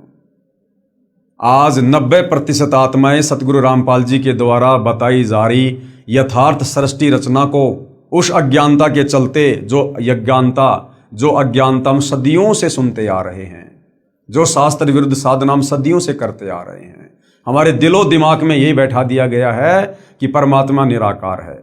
तो आज सतगुरु रामपाल जी की बात को 90% जनता सुनने को तैयार नहीं है। लेकिन भाइयों और बहनों, ये चौथा युग है, कलयुग है। मालिक को भी पता था कि 3 युगों में इनके पास भक्ति होगी, इनके पुण्य होंगे, दान धर्म की कमाई होगी, जिस कारण से ये वैसे भी मेरी बात को स्वीकार नहीं करेंगे। जब चौथा युग कलयुग आएगा, इनकी पुण्य कमाई नष्ट हो चुकी होगी, इनके पाप कर्म शेष बचेंगे, और पाप कर्मों के चलते इनके ऊपर तरह तरह की आपत्ति आएंगी। तब ये मुझे खोजेंगे, मुझे तलाश करेंगे, और उस समय जब मैं इनको ये ज्ञान बताऊंगा और साथ में इनके दुखों का निवारण करूंगा भक्ति देकर, तब ये मेरे ऊपर यकीन करेंगे। तो भाइयों और बहनों, अब वो समय आ चुका है। कबीर परमात्मा स्वयं सतगुरु रामपाल जी के नाम से, उनके चोले में, उनकी वेशभूषा में धरती पर प्रकट हैं। आप और हमें सन 1994 से अपने यथार्थ 13वें कबीर पंथ को चलाकर ये सत ज्ञान दे रहे हैं, शास्त्र प्रमाणित ज्ञान दे रहे हैं, शास्त्र अनुकूल साधना बता रहे हैं, सृष्टि रचना का ज्ञान दे रहे हैं, यथार्थ भक्ति मंत्र दे रहे हैं, और हमें सो सुख दे रहे हैं। तो आज हमें यकीन हो रहा है कि वास्तव में परमात्मा कौन है, कैसा है, और कैसे उनकी प्राप्ति होगी। तो भाई और बहनों, पिछले वीडियो में हमने देखा, जो पवित्र पुस्तक ज्ञान गंगा में लिखा हुआ है, कि कबीर परमात्मा अपनी आत्माओं की पुकार को सुनकर, उनके कष्टों को देखकर, वो दयालु परमात्मा सतलोक से चलकर पृथ्वी पर प्रकट होता है, तत्वदर्शी संत की भूमिका करता है, जगत गुरु की भूमिका करता है, सतगुरु बनकर हमें सच्चा ज्ञान देता है, सृष्टि रचना बताता है। और ये कबीर परमात्मा चारों युगों में आता है, रह रहकर बीच बीच में भी आता है परमात्मा, लेकिन चारों युगों में परमात्मा विशेष तौर पर एक लीला ऐसी करता है, शिशु रूप में प्रकट होकर, और वेदों में लिखी अपनी महिमा को सत्य साबित करता है, ताकि हमें भगवान की पहचान हो सके। तो सतयुग में कबीर परमात्मा सत सुकृत ऋषि के नाम से प्रकट हुए, अपने तत्व ज्ञान का प्रचार किया, बहुत सी आत्माओं को अपने शरण में लिया और उनका उद्धार किया। उसके बाद कबीर परमात्मा जी त्रेता युग में वही कबीर परमात्मा सारी सृष्टि का रचनहार मुनिंदर ऋषि के नाम से प्रकट हुए, आप और हम आत्माओं को तत्व ज्ञान समझाकर सतलोक ले जाने के लिए। त्रेता युग में कबीर देव यानी कबीर साहिब का मुनिंदर नाम से प्राकाटे। नल तथा नील को शरण में लेना, ये नल और नील जिनके विषय में हमने रामायण में काफी बार सुना है, पढ़ा है, लेकिन हमें नल और नील की वास्तविक कथा का ज्ञान नहीं था, ना हमारे धर्म गुरुओं ने हमें बताया। शास्त्रों के विरुद्ध ही हमारे को ये कहानी बताई। वास्तव में नल और नील कौन थे और किस प्रकार से ये कबीर परमेश्वर जब मुनिंदर ऋषि के नाम से आए थे, उनकी शरण में आए, और ये कथा क्या है, ये अब हम सतगुरु रामपाल जी के जो है कर कमल से लिखित पवित्र पुस्तक ज्ञान गंगा से समझेंगे। तो त्रेता युग में कबीर परमेश्वर जी मुनिंद्र ऋषि के नाम से प्रकट हुए, बहुत सी आत्माओं को अपने शरण में लिया और क्या क्या लीलाएं परमपिता परमेश्वर ने की आप और हम आत्माओं को शरण में लेने के लिए। नल तथा नील को शरण में लेना। त्रेता युग में स्वयंभू का मतलब होता है स्वयं प्रकट होने वाला, क्योंकि कबीर परमात्मा कभी किसी माँ के गर्भ से जन्म लेकर नहीं आता। इन्होंने पूरी सृष्टि को उत्पन्न किया है, इनको उत्पन्न किसी ने नहीं किया। ये स्वयंभू हैं, स्वयं ही प्रकट होते हैं। त्रेता युग में स्वयंभू यानी स्वयं प्रकट होने वाला कबीर देव यानी कबीर परमेश्वर रूपांतरण करके यानी अपने उस तेज पुंज वाले तेजोमय शरीर को हल्का करके मुनिंद्र ऋषि के नाम से आए हुए थे। अनल अर्थात नल तथा अनील अर्थात नील, शॉर्टकट में इनको नल और नील कहते थे। दोनों आपस में मौसी के बेटे थे। माता पिता का देहांत हो चुका था। नल तथा नील दोनों शारीरिक व मानसिक रोग से अत्यधिक पीड़ित थे। सर्व ऋषियों व संतों से कष्ट निवारण की प्रार्थना कर चुके थे। सर्व संतों ने बताया था कि यह आपका प्रारब्ध यानी आपकी पूर्व जन्मों की जो किस्मत है, उस प्रारब्ध का पाप कर्म का दंड है, ये आपको भोगना ही पड़ेगा। अर्थात भक्ति करने से वो प्रारब्ध का कर्म दंड नहीं कटेगा। ये हमारे नादान धर्म गुरु हमें कहा करते थे और फिर कहते थे भक्ति करो। अरे भैया, जब भक्ति से प्रारब्ध का कर्म दंड नहीं कटेगा तो फिर भक्ति करके समय भी क्यों बर्बाद करें। तो ये अज्ञानी थे भाई और बहनों, इनको शास्त्रों का ज्ञान नहीं था, परमात्मा के विधान का ज्ञान नहीं था। और कहते थे कि नल और नील इसका कोई समाधान नहीं है, ये कष्ट आपने भोगना ही पड़ेगा। दोनों दोस्त जीवन से निराश होकर मृत्यु का इंतजार कर रहे थे। एक दिन दोनों को मुनिंद्र नाम से प्रकट पूर्ण परमात्मा का सत्संग सुनने का अवसर प्राप्त हुआ। सत्संग के उपरांत जो ही दोनों ने परमेश्वर कबीर देव अर्थात कबीर साहिब उर्फ मुनिंद्र ऋषि जी के चरण छुए तथा परमेश्वर मुनिंद्र जी ने सिर पर हाथ रखा तो दोनों का असाध्य रोग छू मंतर हो गया। कबीर परमेश्वर जो मुनिंद्र नाम से आए हुए थे, शीश पर हाथ रखने मात्र से नल और नील का वो असाध्य रोग समाप्त हो गया। अर्थात दोनों नल तथा नील स्वस्थ हो गए। इस अद्भुत चमत्कार को देखकर प्रभु के चरणों में गिरकर घंटों रोते रहे तथा कहा, आज हमें प्रभु मिल गया जिसकी तलाश थी। तथा उससे प्रभावित होकर उनसे नाम दीक्षा ले लिया तथा मुनिंद्र साहिब जी के साथ ही सेवा में रहने लगे। पहले संतों का समागम यानी सत्संग पानी की व्यवस्था देखकर नदी के किनारे पर होता था। नल और नील दोनों बहुत परमात्मा प्रेमी तथा भोली आत्माएं थी। परमात्मा में श्रद्धा बहुत थी, सेवा बहुत किया करते थे। समागमों में रोगी व वृद्ध व विकलांग भक्तजन आते तो उनके कपड़े धोते तथा बर्तन साफ करते, उनके लोटे और गिलास मांझ दिया करते थे। परंतु थे भोले से दिमाग के, कपड़े धोने लग जाते थे तो सत्संग में जो प्रभु की कथा सुनी होती उसकी चर्चा करने लग जाते। वे दोनों प्रभु चर्चा में बहुत मस्त हो जाते और वस्तुएं दरिया के जल में डूब जाती। उनको पता भी नहीं चलता, किसी की 4 वस्तु लेकर जाते तो 2 वस्तु वापस ला कर देते। भगत जन कहते कि भाई आप सेवा तो बहुत करते हो परंतु हमारा तो बहुत काम बिगाड़ देते हो, ये खोई हुई वस्तुएं हम कहां से लेकर आए, आप हमारी सेवा ही करनी छोड़ दो, हम अपनी सेवा आप ही कर लेंगे। फिर नल तथा नील रोने लग जाते थे कि हमारी सेवा ना छीनो, अब की बार नहीं खोएंगे, परंतु फिर वही काम करते। फिर प्रभु की चर्चा में लग जाते और वस्तुएं यानी जो कपड़े थे बर्तन थे वो दरिया के जल में डूब जाती।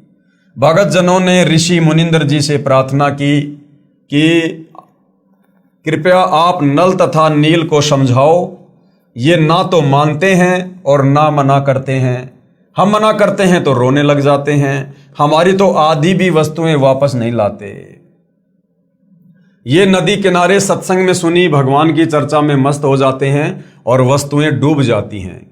मुनिंद्र साहिब ने 1-2 बार तो उन्हें समझाया वे रोने लग जाते थे कि साहिब हमारी ये सेवा ना छीनो। सतगुरु मुनिंदर साहिब ने कहा, बेटा नल तथा नील खूब सेवा करो, आज के बाद आपके हाथ से। क्या कहा मुनिंदर रूप में कबीर परमात्मा जी ने, ध्यान से सुनना भाई और बहनों। हमने जो उल्टी सीधी ये कथाएं सुनी हुई हैं, अब हमें वो वास्तविक कथा सुनने का सौभाग्य मिल रहा है। क्या कहा कबीर परमात्मा ने नल और नील को, ये आज के बाद आपके हाथ से कोई भी वस्तु, चाहे पत्थर या लोहा भी क्यों ना हो, जल में नहीं डूबेगी।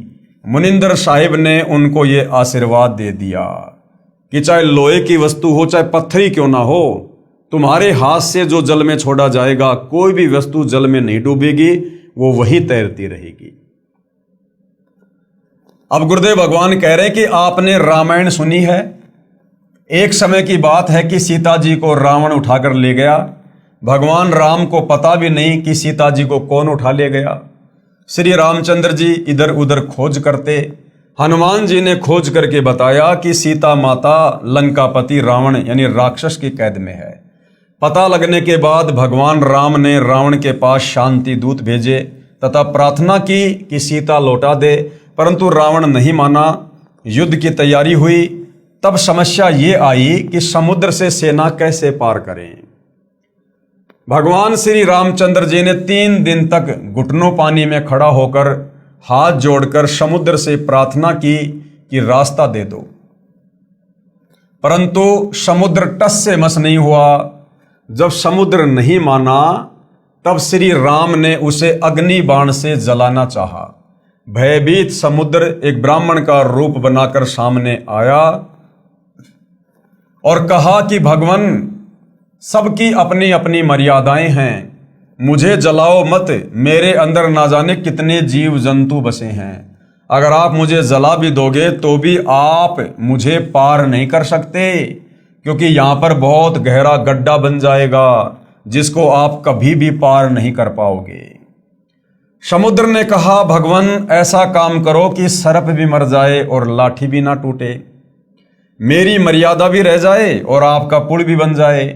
तब भगवान श्री राम ने समुद्र से पूछा कि वह क्या विधि है, कि भाई समुद्र देवता क्या विधि है बता। तो ब्राह्मण रूप में खड़े समुद्र ने कहा कि आपकी सेना में नल और नील नाम के 2 सैनिक हैं। उनके पास उनके गुरुदेव से प्राप्त एक ऐसी शक्ति है कि उनके हाथ से पत्थर भी जल पर तैर जाते हैं। हर वस्तु चाहे वह लोहे की हो तैर जाती है। श्री रामचंद्र ने नल तथा नील को बुलाया और उनसे पूछा कि क्या आपके पास कोई ऐसी शक्ति है। नल तथा नील ने कहा, हाँ जी, हमारे हाथ से पत्थर भी जल में नहीं डूबेंगे। श्री राम ने कहा कि परीक्षण करवाओ, यानी उसकी मुझे छोटी सी परीक्षा दो। उन नादानों ने, नल और नील ने सोचा कि आज सबके सामने तुम्हारी बहुत महिमा होगी। नल और नील में अहंकार छा गया कि समुद्र पर पुल बनाने में रामचंद्र भी फेल हो गया, लक्ष्मण भी फेल हो गया, जामवत, अंगत, हनुमान, सुग्रीव, और आज हमारी महिमा बन जाएगी। तो उन नादानों ने अपने गुरुदेव भगवान को याद नहीं किया, अपने गुरुदेव को छुपा दिया ताकि किसी को पता ना चले। छुपाने का मतलब उन्होंने उस समय अपने गुरुदेव से कोई याचना नहीं की, दंडवत प्रणाम करके आज्ञा प्राप्त नहीं की कि हे गुरुदेव, हम तो तुच्छ प्राणी हैं, ये तो आपके द्वारा दी गई शक्ति है, आपका आशीर्वाद है गुरुदेव, आप दया करना, इसका पुलिया बन जाए। उन्होंने अपने गुरुदेव का जिक्र तक नहीं किया और कहा, जी हमारे पास में ऐसी शक्ति है, हम पत्थर भी तैरा देंगे। और जैसे उन्होंने पत्थर उठाकर समुद्र पर डालने चाहे, वो पत्थर डूबने लगे। उन नादानों ने, नल और नील ने सोचा कि आज सबके सामने तुम्हारी बहुत महिमा होगी। उस दिन उन्होंने अपने गुरुदेव भगवान मुनिंद्र यानी कबीर साहिब को यह सोचकर याद नहीं किया कि अगर हम उनको याद करेंगे तो कहीं श्री राम ये ना सोच ले कि इनके पास शक्ति नहीं है। यानी आज हमें गुरुदेव भगवान कहते हैं कि बच्चों, कोई भी कार्य करो, घर से बाहर निकलो काम धंधे के लिए, गाड़ी लेकर, पैदल, या बच्चे स्कूल जाते हैं तो सबसे पहले मंगलाचरण अवश्य किया करो। मंगलाचरण करते ही हम अपने गुरुदेव को याद करते हैं और हमारा हर कार्य मंगल ही होता है। तो उन्होंने ना कोई मंगलाचरण किया, ना कोई मंत्र जाप किया, ना अपने गुरुदेव को याद किया।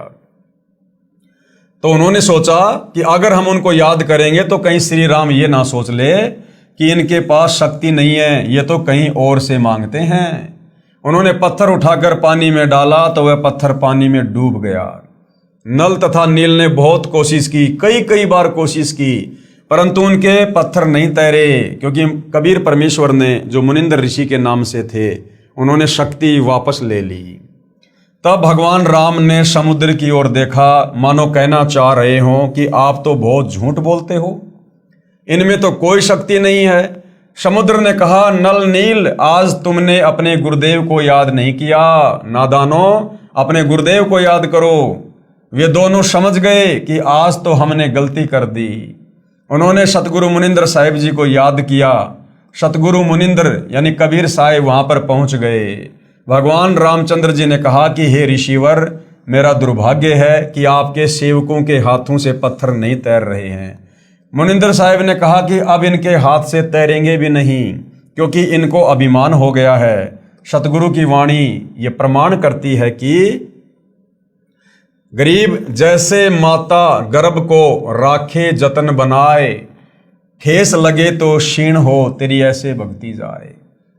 इस भक्ति को हमने मर्यादाओं में रहकर एक सच्चे शिष्य की भूमिका निभाते हुए इस प्रकार से सुरक्षित रखना होता है आत्म कल्याण के लिए, जिस प्रकार वर्षों बाद किसी बहन बेटी को गर्भ रहा हो, प्रेग्नेंट हो, और किस प्रकार से फिर वो अपने बच्चे को अपने गर्भ में सुरक्षित रखती है। खाने पीने में सावधानी, चलने फिरने में सावधानी, उठने बैठने में, काम धंधा करने में, रात्रि को सोने में भी वो करवट लेते समय कितनी सावधानी रखती है, कहीं मेरे बच्चे के ऊपर कोई दबाव ना आ जाए, मेरा बच्चा खराब ना हो जाए। तो कहते हैं जिस प्रकार एक गर्भवती माता अपने बच्चे का ध्यान रखती है और उसको सुरक्षित अपने गर्भ से बाहर निकालती है, इसी प्रकार से हम भक्तों ने भी इस भक्ति को जो हमें गुरुदेव से प्राप्त हुई है, मर्यादाओं का ध्यान रखकर, गुरु वचन का ध्यान रखकर, मान बढ़ाई अहंकार से दूर रहकर और आधीन और दास भाव से हमने इस प्रकार से भक्ति को सफल करना होता है। उस दिन के पश्चात नल तथा नील की वह शक्ति समाप्त हो गई। अब रामायण की कथा सुनाते समय हमारे ज्ञानहीन अंधे धर्मगुरु कहा करते थे कि नल और नील ने पत्थर तैरा दिए, जिस कारण से समुद्र पर पुलिया बना था, जबकि भाई और बहनों ये सत्य कथा नहीं है। उस दिन के पश्चात नल तथा नील की वह शक्ति समाप्त हो गई। श्री रामचंद्र जी ने परमेश्वर मुनिंदर साहिब जी से कहा कि हे ऋषिवर, मुझ पर बहुत आपत्ति आई हुई है, दया करो, किसी प्रकार से ना परले पार हो जाए। जब आप अपने सेवकों को यानी भक्तों को शक्ति दे सकते हो तो प्रभु कुछ रजा करो। मुनिंदर साहिब ने कहा कि ये जो सामने वाला पहाड़ है, मैंने उसके चारों तरफ एक रेखा खींच दी है, इसके बीच बीच के पत्थर उठा लाओ, वे नहीं डूबेंगे। श्री राम ने परीक्षण के लिए पत्थर मंगवाया, उसको पानी पर रखा तो वह तैरने लग गया। नल तथा नील कारीगर यानी शिल्पकार भी थे। हनुमान जी प्रतिदिन भगवान याद किया करते थे। उसने अपनी दैनिक क्रिया भी साथ रखी, राम राम भी लिखता रहा और पहाड़ के पहाड़ उठाकर ले आता था। नल नील उनको जोड़ जोड़कर उस पुल में लगा देते थे। इस प्रकार पुल बना था, धर्मदास जी कहते हैं। तो भाई और बहनों, आज से पहले हमारे ज्ञानहीन नादान धर्मगुरुओं के द्वारा हमें जो झूठी कथा बताई जाती थी कि नल और नील के हाथ से पानी में पत्थर तैरने लग जाते थे, तो नल और नील पुलिया बनाते समय उन पत्थरों को हाथ से छू दिया करते थे, जिस कारण से वो पुलिया बन गया। तो कोई कहता था कि हनुमान जी उन पत्थरों के ऊपर राम राम लिख दिया करते थे, जिस कारण से पत्थर तैर जाया करते थे। तो ये सारी की सारी झूठी कथा हमें बताई जाती थी। प्रथम बार कबीर परमात्मा अपने पुत्र जोगजीत के रूप में जब तपतशिला पर काल से मिले थे, बहुत सारे एग्रीमेंट हुए थे, जिनमें एक एग्रीमेंट ये भी था, काल ने कहा था कि आप नीचे जाओगे और त्रेता युग में मेरा पुत्र विष्णु नारद जी के श्राप के कारण मृतलोक में जाएगा, कौशल्या के गर्भ से जन्म लेगा और उसको 14 साल का वनवास मिलेगा, और वनवास के दौरान उसकी पत्नी सीता को, जो कि लक्ष्मी का रूप होगी, उसको रावण उठाकर लेकर जाएगा। और रामचंद्र सीता को वापस लाने के लिए समुद्र पर पुलिया बनाना चाहेगा, लेकिन उसका पुल नहीं बन पाएगा। हे परमेश्वर, आप जी त्रेता युग में मेरे बेटे का पुलिया बनवाना। तो अपने उस वायदे के अनुसार त्रेता युग में कबीर परमात्मा मुनिंद्र ऋषि के रूप में आए और अपनी वचन शक्ति से एक पहाड़ के पत्थरों को हल्का किया, जिस कारण से समुद्र पर वो पुलिया बना। अब हनुमान जी सेवक थे, रामचंद्र जी के भगत थे। वो प्रतिदिन अपना राम राम राम राम शब्द का जाप किया करते थे। तो हनुमान जी काम करते करते, पहाड़ उठाते उठाते उसके ऊपर मोटे मोटे अक्षरों में राम लिख दिया करते थे, जिससे उसका मंत्र जाप भी हो जाता था और काम भी हो जाता था। अब बाकी लोग ये सोचा करते थे कि भाई हनुमान जी पत्थर पर राम राम लिख रहे हैं, जिस कारण से ये पत्थर तैर रहे हैं। कुछ लोग सोचा करते थे कि ये नल और नील इनके हाथों में शक्ति है, इनके हाथों से ये पत्थर छूने के कारण ये जल में नहीं डूब रहे। क्योंकि मुनिंद्र ऋषि रूप में परमात्मा कबीर जी की, नल नील की और रामचंद्र जी की जो वार्ता हो रही थी, वो कुछ ही लोगों के बीच में हो रही थी। बाकी लाखों की, वो करोड़ों की सेना दूर थी, उन तक ये बात नहीं पहुंच रही थी। तो बाकी लोगों को उस बात का नहीं पता था कि किस आधार से ये पुल बन रहा है। तो बाद में उन लोगों ने अपने अपने घरों पर जाकर उसी प्रकार से महिमा कर दी कि हनुमान जी राम राम लिखा करते थे, जिस कारण से पत्थर तैर गए। नल और नील के हाथों में शक्ति थी, जिस कारण से वो पुलिया बन गया। और आम समाज में ये गलत धारणा फैल गई, जबकि हकीकत ये है जो अब गुरुदेव भगवान हमें बता रहे हैं। इस विषय में आदरणीय धर्मदास जी ने कबीर परमेश्वर की महिमा में कि कबीर परमेश्वर जी आपने त्रेता युग में मुनिंद्र ऋषि के नाम से आकर नल और नील को अपनी शरण में लिया। आपने रामचंद्र जी का जो पुलिया नहीं बन पा रहा था, वो दुखी था, परेशान था, अपनी पत्नी सीता को लंका से वापस लाने के लिए। हे परमेश्वर, आपने किस प्रकार से उसका पुलिया बनवाया, आप तो महान हो, आपकी महिमा अपरंपार है। उन्होंने एक शब्द गाया। तो धर्मदास जी 650 साल पहले जब कबीर परमात्मा कलयुग के प्रथम चरण में कबीर नाम से आए थे, तो कबीर परमेश्वर जी के परम भगत थे, और कबीर परमेश्वर ने धर्मदास जी के माध्यम से कबीर सागर भी लिखवाया था। तो धर्मदास जी अपने परमात्मा कबीर जी की महिमा में क्या कह रहे हैं? रहे नल नील यतन कर हार, तब सतगुरु से करी पुकार। रहे नल नील यतन कर हार, तब सतगुरु से करी पुकार।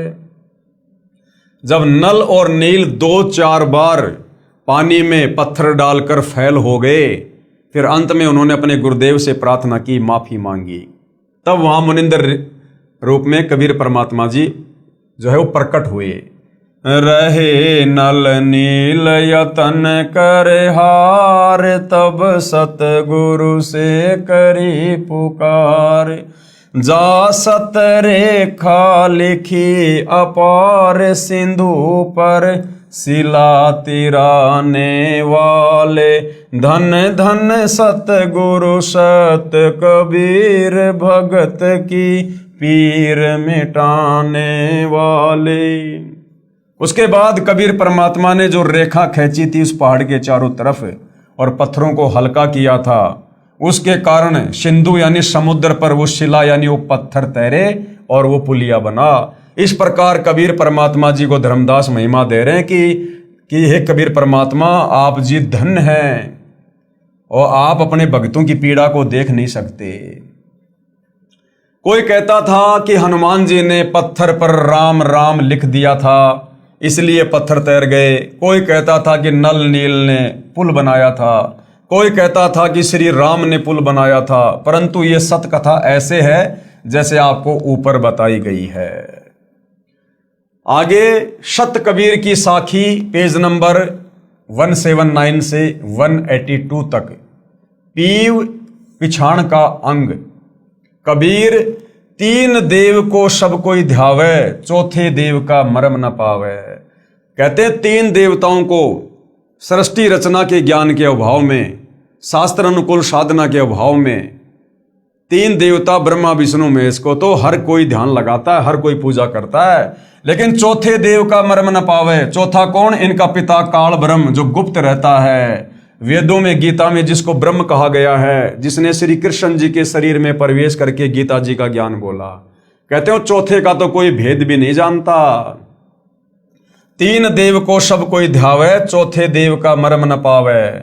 चौथा छोड़ो, पांचवे को ध्यावे, कहे कबीर सो हम पर आवे। वो चौथे काल निरंजन को भी छोड़ दो, और जो पांचवे का ध्यान करेगा, पांचवा कौन? कबीर परमात्मा, परम अक्षर ब्रह्म, सारी सृष्टि का मालिक कबीर देव। कहते हैं जो उस काल को यानी चौथे को छोड़कर और पांचवे का ध्यान धरेगा, कबीर परमात्मा का, कहे कबीर सो हम पर आवे, यानी वो हमारे सतलोक में वापस आ सकता है। कबीर ओंकार निश्चय भैया ये करता मत जान। ओंकार यानी ये काल। गीता जी अध्याय 8 श्लोक नंबर 13 में ये गीता बोलने वाला काल ब्रह्म कह रहा है कि मेरा तो एक ओम नाम का मंत्र है। ओम इति एक अक्षरम ब्रह्म व्यवहारण माम अनुस्मरण ये परियाति तजन देहम सयाति परमाम गतम। कि अर्जुन, मेरी साधना का, मुझ ब्रह्म, मुझ काल की साधना का एक ओम मंत्र है जिसको ओंकार कहते हैं। तो कबीर परमात्मा कहते हैं इस ओंकार को, ओम कहो चाहे ब्रह्म कहो, इसको भगवान मत जानो, इसको कर्ता मत जान। साचा शब्द कबीर का पर्दे माही पहचान। सच्चा मंत्र तो कबीर परमेश्वर जी का है, जो तत्वदर्शी संत देता है। कहते हैं उसको पहचान ले, उसकी साधना कर, तब तेरा मोक्ष होगा। कबीर राम कृष्ण अवतार हैं। ये राम और कृष्ण तो विष्णु के अवतार हैं। इनका ना ही संसार, इन्होंने सृष्टि को नहीं रचा। और जिन साहिब संसार किया, जिस परमात्मा ने संसार को रचा, सो किन्हों ने जन्या नार, उस परमेश्वर को किसी भी औरत ने जन्म नहीं दिया। वो जन्म लेकर नहीं आता, जैसे राम कृष्ण माँ के गर्भ से जन्म लेकर आते हैं। इसी प्रकार जिस परमात्मा ने, जिस साहिब ने संसार को उत्पन्न किया, पूरी सृष्टि को रचा, वो किसी माता के गर्भ से जन्म लेकर नहीं आता, वो तो स्वयंभू है। कबीर चार भुजा के भजन में भूल पड़े सब संत। चार भुजा के भगवान कौन है? ब्रह्मा विष्णु महेश, इनकी चार चार भुजा हैं। तो कहते हैं चार भुजा के भजन में, इन ब्रह्मा विष्णु महेश की भक्ति में पूरा संसार भूला पड़ा है। और कबीरा सुमरो तास को जाके भुजा अनंत। और कबीर परमेश्वर हमें भक्ति समझाने के लिए एक भगत बनकर कह रहे हैं कि मैं कबीर तो उस भगवान की भक्ति करता हूं जिसकी भुजा अनंत है, जो अनंत कोटि कलाओं का स्वामी है। कबीर समुद्र पाट लंका गए सीता को भरतार, ताही अगस्त मुनि पी गयो इनमें कौन करतार। नादानी के चलते, सत्य कथा का ज्ञान ना होने के चलते, सृष्टि रचना के अभाव में हमारे नादान धर्म गुरुओं ने हमें बताया कि श्री रामचंद्र जी भगवान हैं, करतार हैं, परमात्मा हैं। इन्होंने समुद्र पे पुलिया बना दिया। तो परमात्मा कहते हैं वैसे तो तुम्हारी बात सही नहीं है, हकीकत तो वो है जो अभी आपको बताई गई। मुनिंद्र नाम से कबीर परमात्मा त्रेता युग में आए थे और उनके आशीर्वाद से वो पुलिया बना था, पत्थर हल्के हुए थे। लेकिन चलो जैसा ये लोकवेद है, सुनी सुनाई बातें चल रही हैं कि रामचंद्र जी परमात्मा है, समुद्र पे पुलिया बना दिया, सेना को पार कर दिया। तो कबीर परमात्मा कहते कि नादानो, अगर तुम इसी छोटी सी बात को लेकर श्री रामचंद्र जी को भगवान मानकर बैठे हो कि उन्होंने समुद्र के ऊपर जो है वो पुलिया बना दिया, तो परमात्मा जी कहते हैं कि एक अगस्त नाम का ऋषि था, उसने तो एक घूंट में 7 समुद्रों का पानी पी लिया था सिद्धि से। तो बताओ फिर तुम्हारा राम बड़ा हुआ या फिर वो अगस्त ऋषि बड़ा हुआ? तो इन छोटी मोटी इन सिद्धियों से, खेल खिलौने से कोई भगवान साबित नहीं होता है। समुद्र पाट लंका गयो सीता को भरतार, ताही अगस्त मुनि पी गयो इनमें कौन करतार। फिर कहते हैं गोवर्धन गिरी धार्यो श्री कृष्ण जी और द्रोणागिरी हनुमंत, और शेष नाग सब सृष्टि संहारी इनमें कौन भगवंत।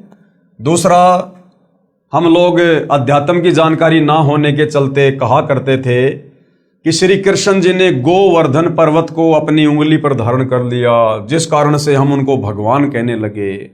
और कहते थे कि हनुमान जी ने द्रोणागिरी पहाड़ को उठा लिया, संजीवनी बूटी सहित द्रोणागिरी पहाड़ को उठाकर लंका ले गए, इसलिए ये भगवान हैं। तो परमात्मा कहते हैं वैसे तो हकीकत कुछ और है। कबीर परमात्मा ने ही श्री कृष्ण जी का रूप बनाकर और गोवर्धन पर्वत को उठाया था, और जो द्रोणागिरी पहाड़ था उसको भी कबीर परमात्मा ने ही हनुमान जी को शक्ति देकर उठवाया था।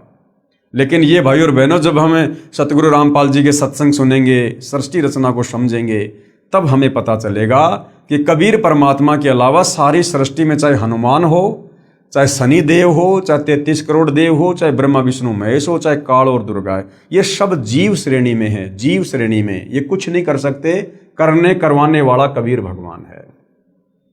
तो कहते हैं अगर तुम इसी बात के आधार से श्री कृष्ण जी को भगवान मानकर बैठ गए कि उसने गोवर्धन पर्वत को उठा लिया, हनुमान जी ने द्रोणागिरी पहाड़ को उठा लिया, और फिर तुम ही लोग कहते हो कि शेष नाग के सिर के ऊपर पूरी पृथ्वी रखी हुई है, तो बताओ फिर वो शेष नाग बड़ा हुआ या तुम्हारा हनुमान और श्री कृष्ण बड़ा हुआ?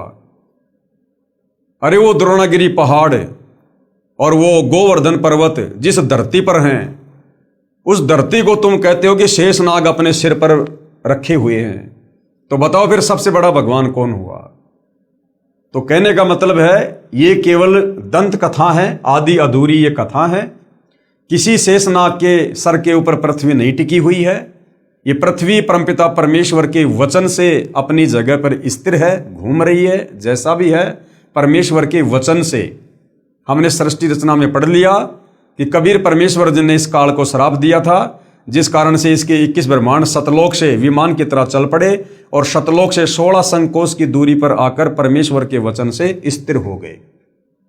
वैज्ञानिक जिसको गुरुत्वाकर्षण की शक्ति कहते हैं। फिर कहते हैं कबीर काटे बंधन विपत्ति में कठिन किया संग्राम, चीनो रे नर प्राणियां गरुड़ बड़ों के राम। फिर हमें क्या बताया जाता था कि श्री रामचंद्र जी इसलिए परमात्मा हैं कि इन्होंने लंकापति रावण को मार दिया और सीता जी को वापस लेकर आ गए। तो कबीर परमात्मा कहते हैं कि नादानो, जब श्री रामचंद्र और उसकी पूरी सेना हनुमान, सुग्रीव, जामवत, अंगद, लक्ष्मण, जब ये सारे वहां पर लंका में लड़ाई कर रहे थे रावण के साथ, तो रावण ने एक सिद्धि शक्ति से रामचंद्र जी और उसकी पूरी सेना को, हनुमान को, सबको नाग फांस में बांध दिया था। सर्पों ने लपेटा लगा लिया था, अनंत सर्प उत्पन्न हो गए और पूरी सेना को रामचंद्र जी सहित जैसे ईख की पोली को बांध दिया करते हैं रस्सी से, ऐसे सर्पों ने लपेटे लगा लिए और फण सीधा करके यूं खड़े हैं कि बस अब डसेंगे। उस समय श्री रामचंद्र जी ने, जिनको तुम परमात्मा कहते हो, सर्वशक्तिमान कहते हो, जो एक सर्प से, एक सांप से अपना बंधन नहीं छुड़वा पाए, उन्होंने अपने वाहन श्री गरुड़ पक्षी जी का आह्वान किया, उनसे प्रार्थना की। उसी समय गरुड़ पक्षी प्रकट हुए और बहुत सारे रूप बनाए अपनी सिद्धि से, और अपनी चोंच से उन सर्पों को काटा, मारा और रामचंद्र जी और उसकी सेना को बंधन मुक्त किया। तो बताओ फिर राम बड़ा हुआ या फिर वो गरुड़ बड़ा हुआ, जिस गरुड़ ने तुम्हारे रामचंद्र जी के भी बंधन काटे? काटे बंधन विपत्ति में कठिन किया संग्राम, चीनो रे नर प्राणियों गरुड़ बड़ो या राम।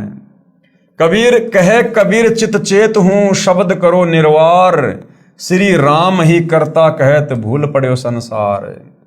कबीर जिन राम कृष्ण व निरंजन कियो सो तो करता न्यार। क्या कहते हैं कबीर परमात्मा कि जिस भगवान ने तुम्हारे श्री कृष्ण जी को भी बनाया, और श्री कृष्ण यानी ब्रह्मा विष्णु महेश के पिता, निरंजन यानी इस काल को भी बनाया, कहते हैं वो परमात्मा तो कोई और ही है। अंधा ज्ञान न बूझ ही, मूर्ख आदमी उसके विषय में नहीं पूछेंगे, नहीं जानेंगे, कहे कबीर विचार। कहते हैं इन बातों पर तो कोई अधिकारी भगत, अधिकारी हंस ही चर्चा करेंगे। उसके बाद भाई और बहनों, द्वापर युग में कबीर देव यानी कबीर साहिब का करुणामय नाम से प्राकाटे, यानी द्वापर युग में किस प्रकार से वही कबीर भगवान, वही कबीर परमात्मा, सारी सृष्टि का मालिक, जिसने असंख्य ब्रह्मांडों की रचना की है, द्वापर युग में वही कबीर परमात्मा करुणामय ऋषि के नाम से प्रकट होते हैं और किस प्रकार से अपनी लीला करते हैं, किन किन आत्माओं को अपनी शरण में लेते हैं, और किस प्रकार से इस अध्यात्म को, सृष्टि रचना को, तत्व विज्ञान को हम काल के 21 ब्रह्मांडों में फंसी आत्माओं तक पहुंचाते हैं। इस पर हम विशेष तौर पर भाइयों और बहनों अगले वीडियो में चर्चा करेंगे, क्योंकि ये परमेश्वर की महिमा है, जगत पिता जगदीश्वर की महिमा है, जिनके विषय में आज से पहले हम कुछ भी नहीं जानते थे। तो हम इस अमर कथा को, नारायण कथा को, सत्य कथा को हम धीरे धीरे पढ़ेंगे और आगे बढ़ेंगे और समझते जाएंगे। और जिन जिन भाई बहनों को समझ में आ रही है उनसे प्रार्थना है, भाई ये मानव जन्म बड़ा दुर्लभ है, और जब तक हम तत्वदर्शी संत की शरण में नहीं आ जाते हैं और उनकी मर्यादा में रहकर भक्ति शुरू नहीं करते हैं, तब तक हमें इस मनुष्य जन्म का भी भरोसा नहीं है। ये कब हमारे हाथ से निकल जाए, कब किस घटना में हमारी मृत्यु हो जाए, कब ये अनमोल शरीर हमारे हाथ से छूट जाए और काल हमें तुरंत लक 84 योनि में, नरक में गधा कुत्ता सूअर बनाकर छोड़ देगा। और ये मनुष्य जन्म केवल और केवल अपनी आत्मा के कल्याण के लिए तत्वदर्शी संत की खोज करके, उसकी शरण में आकर सत भक्ति करके मोक्ष करवाने के लिए मिलता है। वो सु अवसर आज आप और हमें सहज में उपलब्ध है। जिस परमेश्वर को खोजने से वो प्राप्त नहीं होता, अरे खोजने से तो ये काल ब्रह्म ही प्राप्त नहीं होता। ब्रह्मा ने अपने पिता ब्रह्म का ध्यान लगाया 4 युग, साधु संत महात्मा सतयुग त्रेता द्वापर युग में हजारों वर्ष समाधि लगाकर ओम नाम का जाप करते, तप करते, इस काल ने भी दर्शन नहीं दिए। सोची वो सारी सृष्टि का मालिक, वो काल का भी पिता, जिसने काल को अंडे से उत्पन्न किया, कबीर परमेश्वर, सोचिए वो खोजने से कैसे मिलेगा। वो तो स्वयं ही दया करता है, अनुग्रह करता है, वो स्वयं ही आकर हमें यहाँ दर्शन देता है, मिलता है। तो भाइयों और बहनों, ये मौका अनंत युगों के बाद बड़ी मुश्किल से मिलता है। कबीर परमेश्वर ने आप और हमें दिया है। आज वो आप और हम सब पर दया युक्त हैं। आज हम उनकी दया का फायदा उठा सकते हैं, अपनी आत्मा का कल्याण करवा सकते हैं। लक 84 योनि में तरह तरह के शरीर धारण करके और असहनीय यातना भोगने से बच सकते हैं। नरक में तरह तरह की पीड़ाओं को भोगने से बच सकते हैं और जन्म मरण के और बुढ़ापे के भयंकर रोग से बच सकते हैं मोक्ष प्राप्त करके। और ये मोक्ष उसी समय संभव है जब हम जगत गुरु तत्वदर्शी सतगुरु रामपाल जी के सत्संग रुचि लेकर, निष्पक्ष होकर, धैर्य के साथ सुनेंगे। ज्ञान समझ में आने के बाद हम उनसे उपदेश प्राप्त करेंगे और फिर वे जो मर्यादा बताएंगे, जो नियम बताएंगे, उन नियमों में रहकर यदि भक्ति सफल करेंगे तो भाई और बहनों हमारी आत्मा का कल्याण होगा। ये जन्म जन्मांतरों का कष्ट हमारा कटेगा जो हम इस काल के 21 ब्रह्मांड रूपी जेल में काट रहे हैं। तो भाई और बहनों, आज के वीडियो में केवल इतना ही। यदि ज्ञान समझ में आ रहा है तो सतगुरु रामपाल जी से अविलंब नाम उपदेश लें और अपनी आत्मा का कल्याण करवाएं। तो आज के वीडियो में केवल इतना ही, बाकी चर्चा हम कल करेंगे परमेश्वर की महिमा में। तब तक गुरुदेव भगवान हम सबको आज्ञा दे, आशीर्वाद दे, सद्बुद्धि दे, हमारा मार्गदर्शन करे, हमें भ्रमने भटकने से बचाए और गुरुदेव के कर कमल से लिखित ये पवित्र सृष्टि रचना, ये हमारी इस 2 कोडी की इस बुद्धि में समाये, हम इसको समझ सकें, हम अमल कर सकें और अपनी आत्मा के कल्याण के लिए नाम उपदेश ले सकें। बंदी छोड़ सतगुरु रामपाल जी परमेश्वर जी की जय हो।